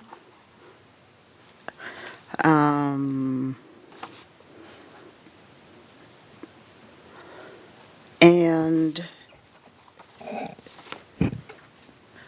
as far as when we were talking about really watching outcomes, there's something here, let's see, tracking efforts and activities, I think that was number 12, yeah. But I was thinking more along the line of a regular report. I don't know if that needs to be in the duty, but I would really like to see some of those outcomes that maybe aren't defined quite yet, but the ability or having that duty to report back at regular intervals for some outcomes so that we can monitor progress. So I might be going deep. I'm totally open to comments from other people. Can you repeat your first suggestion? No. In regards to, I think it was like data compilation or? Yeah, it was maintains an up-to-date community profile report on inventory, vacancies, other data for investments or business opportunities. Sort of like a community profile. Tony? Oh, go ahead. Yeah, I'm sorry. I was writing something down. Yeah. I'm good with that. The first one, the maintaining the up-to-date community profile, reports on inventory, vacancies, et cetera. I think I understand what the intent of that is. On the third component, I think the focus was bringing in new development, retention of existing businesses. I think that was the focus. Business retention and recruitment and attraction, and I think it's in the summary description. It's in the qualifications, too. So, and I think it's in the, right, and I think it's in the qualifications. So I guess my thought would be that might be a little redundant. Good. That's just how it hit me. On the second item, which is pursuing grant funding opportunities, I wasn't sure what you meant. I don't envision this person in any way of being a grant writer or a grants person for the city as that would be traditionally known. So help me understand what you meant by that criteria. I'm envisioning it more as somebody who has the knowledge of opportunities, possibly, or how that works and how that may benefit either the city or potential entrepreneurs or business seeking ventures. Does that make sense? No. I would think something like that would probably come under the knowledge section, because there are times when you may be working where the professional may be working on a specific development or attraction for a specific industry, and knowledge of the types of grants available through the state of California. I mean, exactly like the knowledge that one of our staff members has already.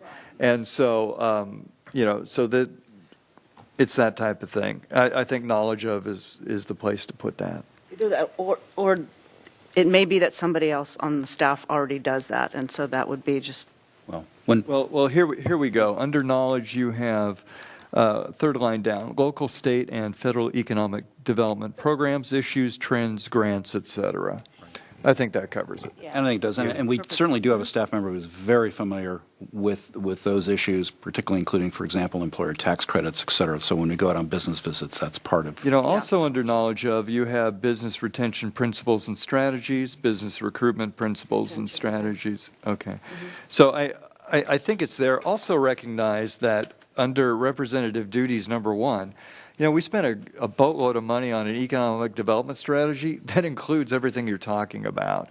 And so number 1 says plans, organizes, controls, integrates, and evaluates the city's economic development activities and operations, and monitors, updates, and manages the implementation of the economic development strategic plan, recommends and administers policies and procedures. That was meant really to be a comprehensive statement to cover all these activities that you're talking about.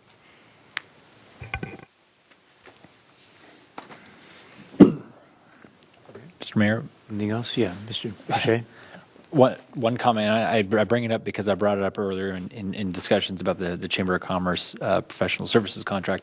One thing I'm not 100% clear on in here is how we can, back to the whole quantification, how we can quantify our efforts and determine how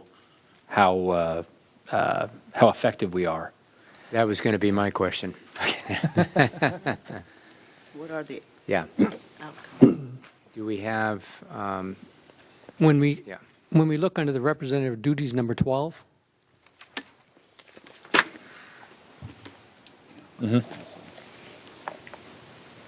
Okay, develops, implements, and tracks economic development efforts and activities to maximize the efficiency and effectiveness of the city's economic development program. Okay. Any other questions? I had a question. To me, this is a very unique situation and a very unique employee. And my experience with this is typically a lot of these people that are into this do not necessarily stay, it could be different here, do not necessarily stay in one place all the time. They have a tendency to kind of move around a little bit here. So if that's the case, it kind of gets back to having some sort of a program here that we can kind of quantify exactly goals met. And I look at a whole bunch of goals, if you want to call them goals, and or issues that we may not even be aware of right now. We've got a pretty significant, I think, job description, but in business, it's always, everything is always kind of flowing up and down and sideways here, and it's really difficult to be able to say something that you did 2 years ago is as pertinent today as it was back then and into the future, because there's going to be a whole lot of things that we don't even know about now. So I think it is going to be important to have something in here that we can measure here, whether it be a report to council on at specific times of the year or whatever. That isn't this number 12? It is, but I think it's going to be more than just, a report. I'd like to see this individual really come and perhaps make a verbal presentation to the council, maybe on a yearly basis too, to see exactly what, we've been able to achieve here. And I think it'd be really good for the public to see this too. That's just a suggestion. We agree, and in fact, we've brought this item up repeatedly in our study sessions about reporting out so that we understand what kind of progress is being made with this person in the position, and we fully agree with that.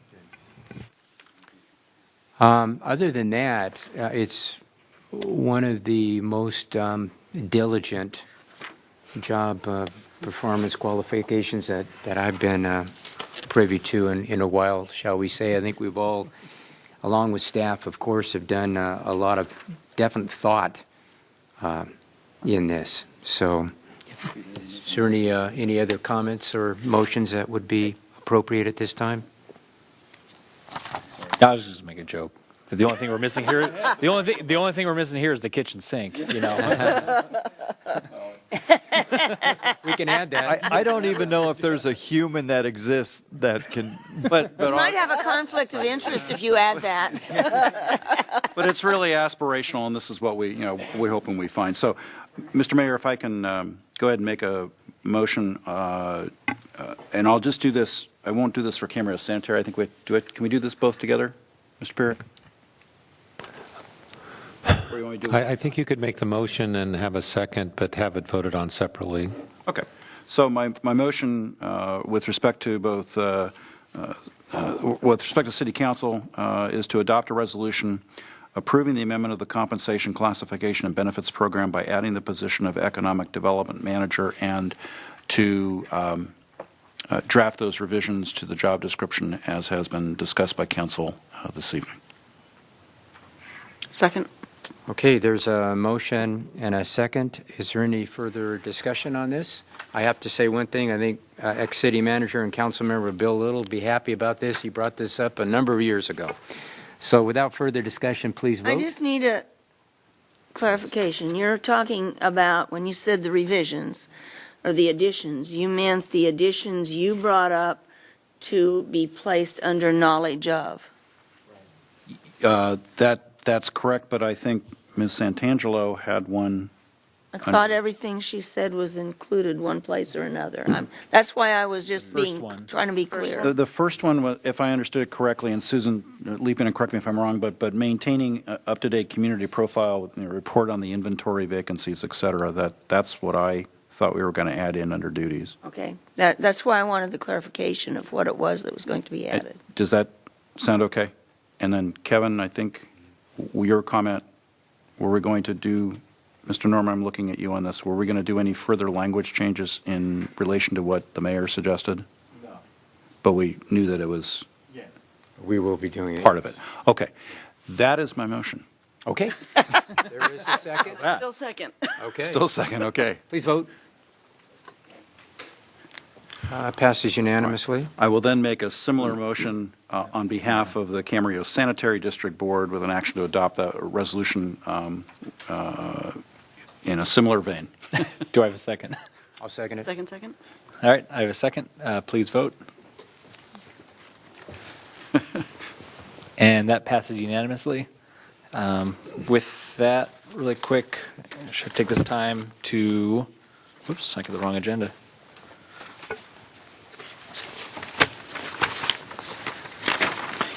I want to close out the Camarillo Sanitary District. Do I have any comments from legal counsel? No. Comments from staff? None. Comments from the board members? Seeing none, I'm going to adjourn the Camarillo Sanitary District. All right, so I believe that gets us down to 13 new business oral communication. Mr. City Manager, anything tonight? Nothing to report, thank you. Mr. City Attorney, anything tonight? I have no items. Okay, we'll get down to City Council. Who wants to go? Susan, do you want to go first tonight? Sure. Okay, for meetings that I've attended. So on April 26th, I attended the kickoff breakfast for the first 5 reading at Cal State Channel Islands.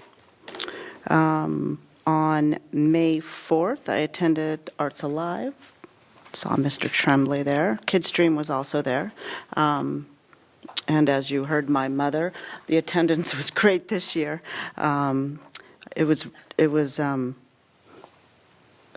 was nice. I was out there helping to direct people, and there were just so many different walks of life: older people, younger people, people that came out to see the gallery, people that came to listen to the music. It was a nice day.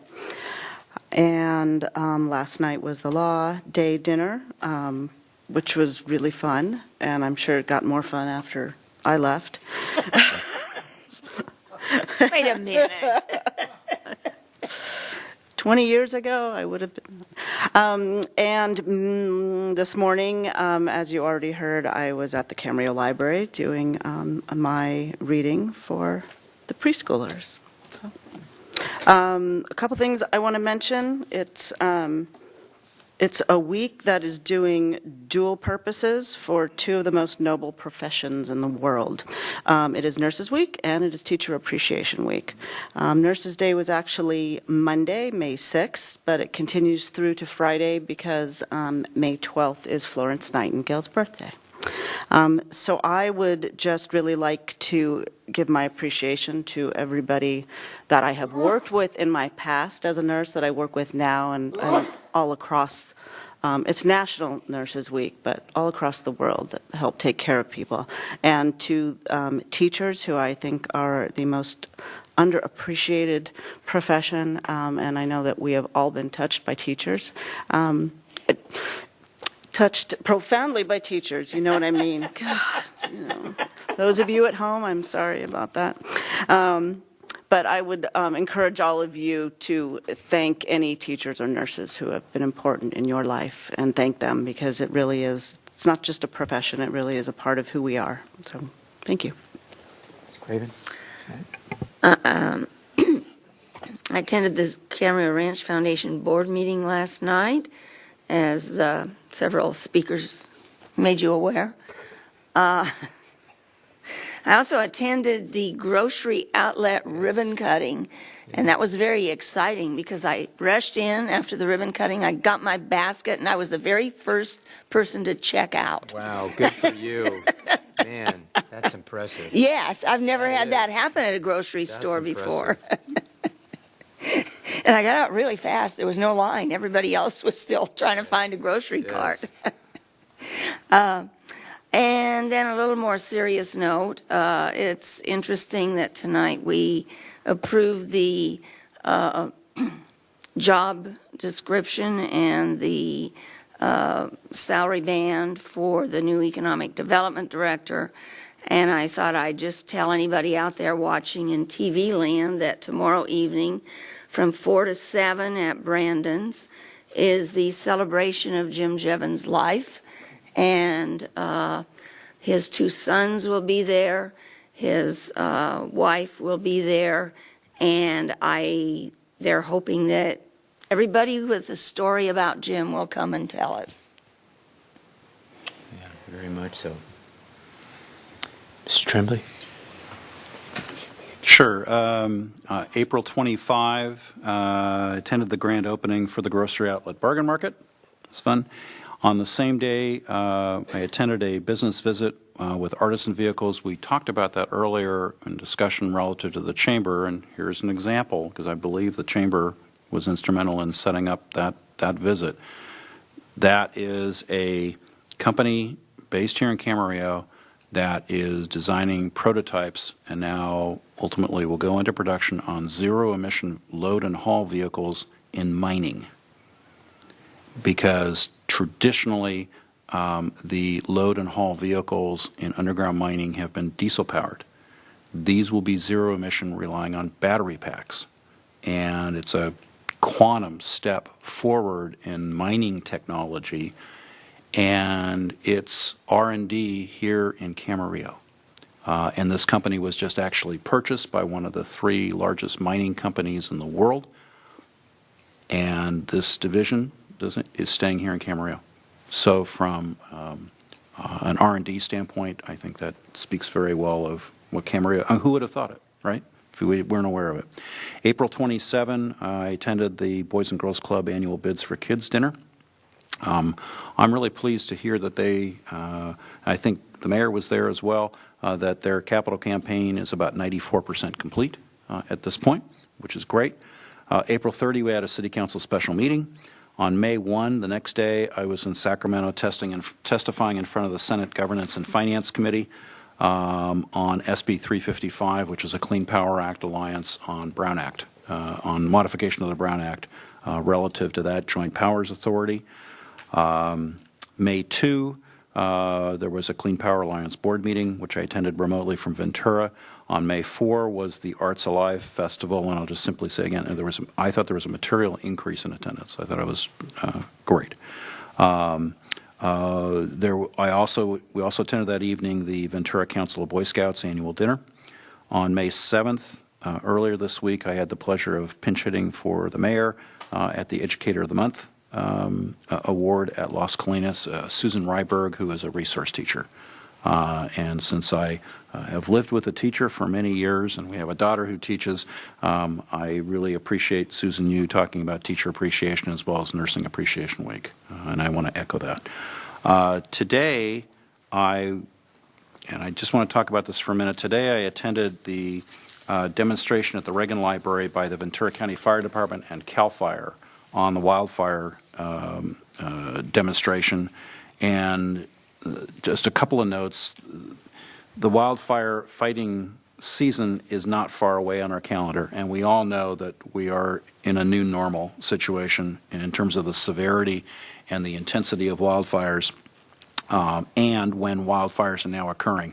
I never would have conceived, even up to 10 years ago, that there would have been literally hundreds of firefighters here on Christmas Day, for example, during the Thomas Fire incident, not to mention Hill Woolsey last year.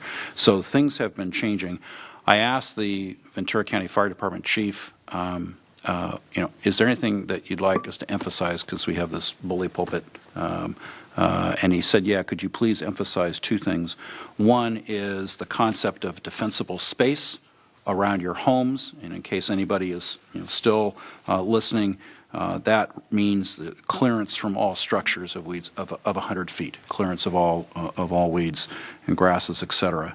Really important. And the second is the concept of ready, set, go, which is really just part of the old Boy Scout motto on be prepared. And that ready, set, go involves a number of things, including evacuating when fire department personnel ask you to do so, but also just in terms of a checklist that you can use to try to make your home more safe, and with respect to your emergency access. And all of that, bless you, all of that is contained if you just go to the Ventura County Fire Department website, and specifically vcreadysetgo.org.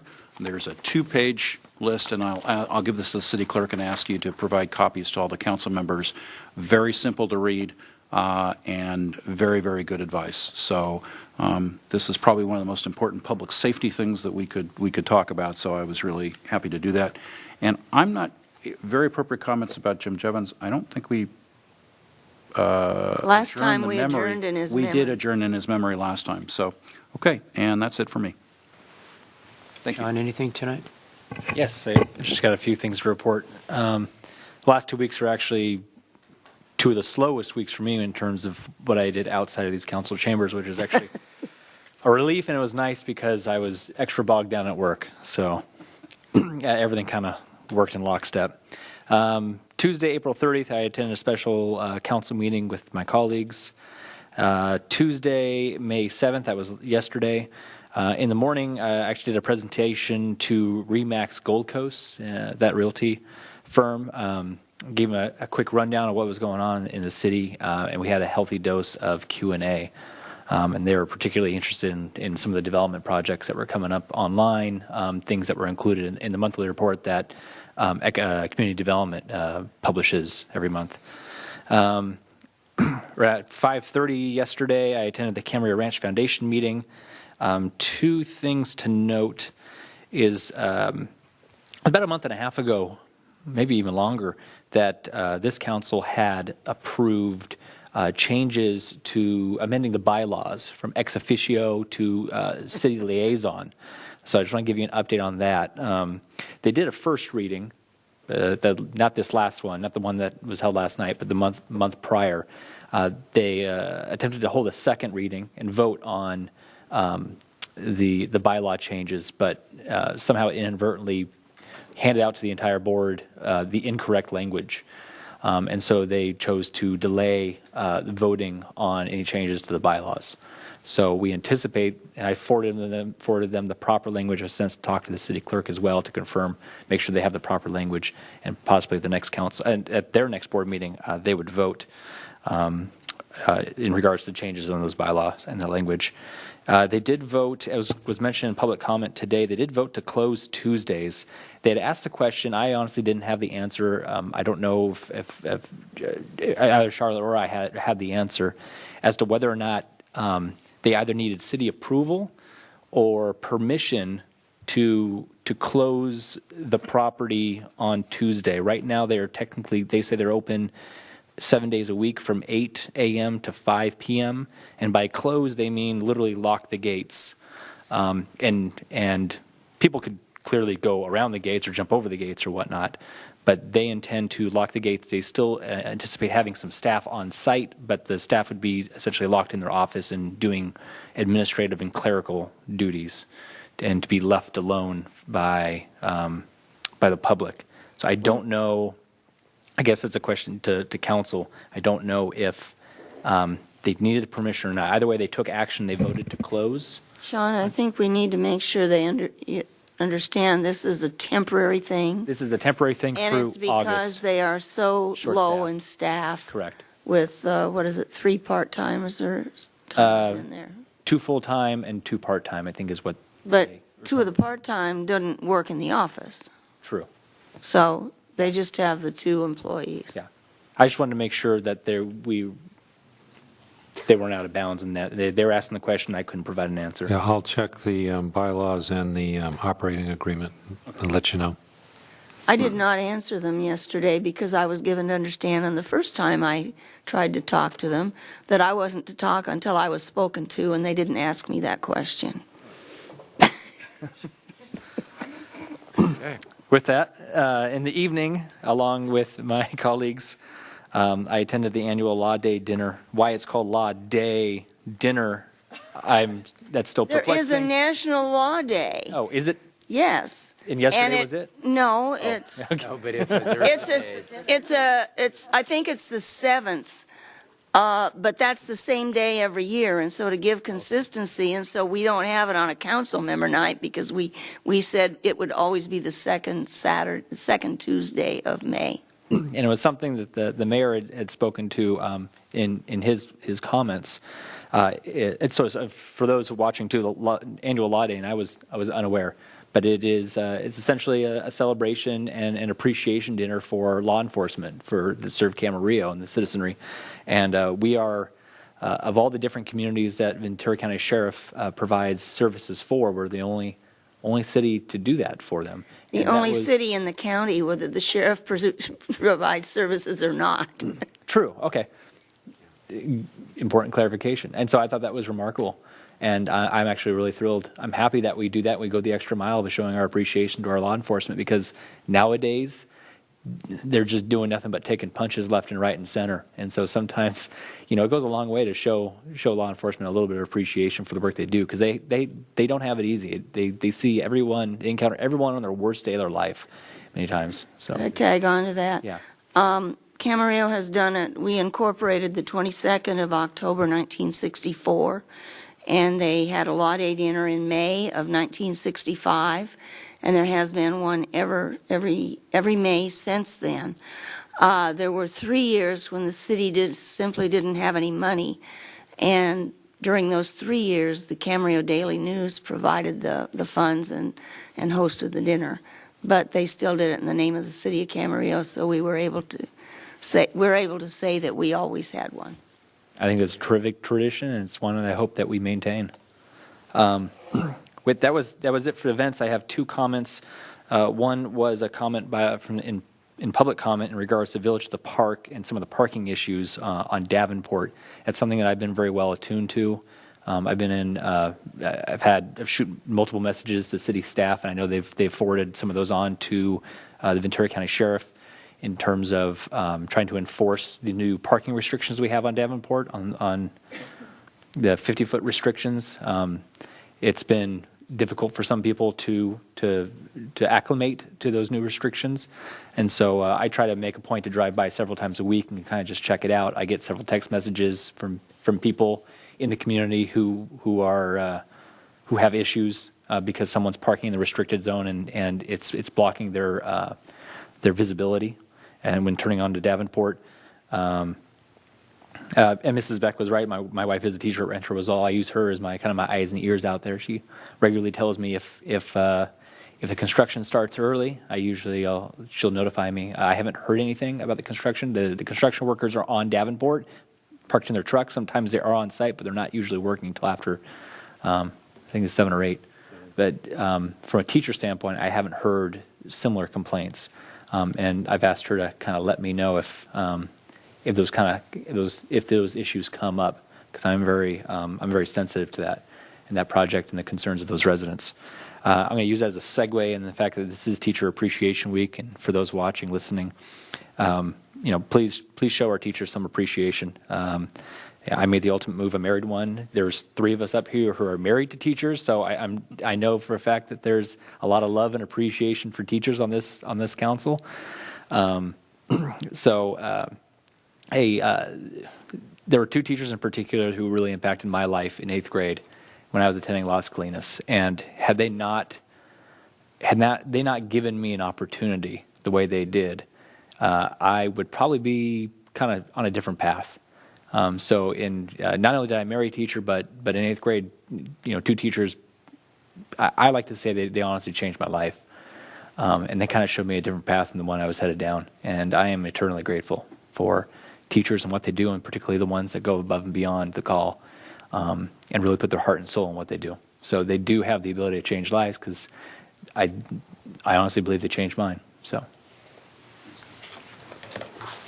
All right. So, along with the other council members, I attended the grocery outlet grand opening, which was great, and really tried to support this new business in town if you can, because there are 2 individuals that actually reside in Camarillo too. So, want to try to support them. They're on Las Posas there, and got some really good prices there. So, if you have time, if anybody's listening, try to go out there and check them out. I also, along with the other council members, I know Mr. Tremblay was there, attended the Bids for Kids with the Chamber, or the Boys and Girls Club. With my colleagues, a special council meeting as well.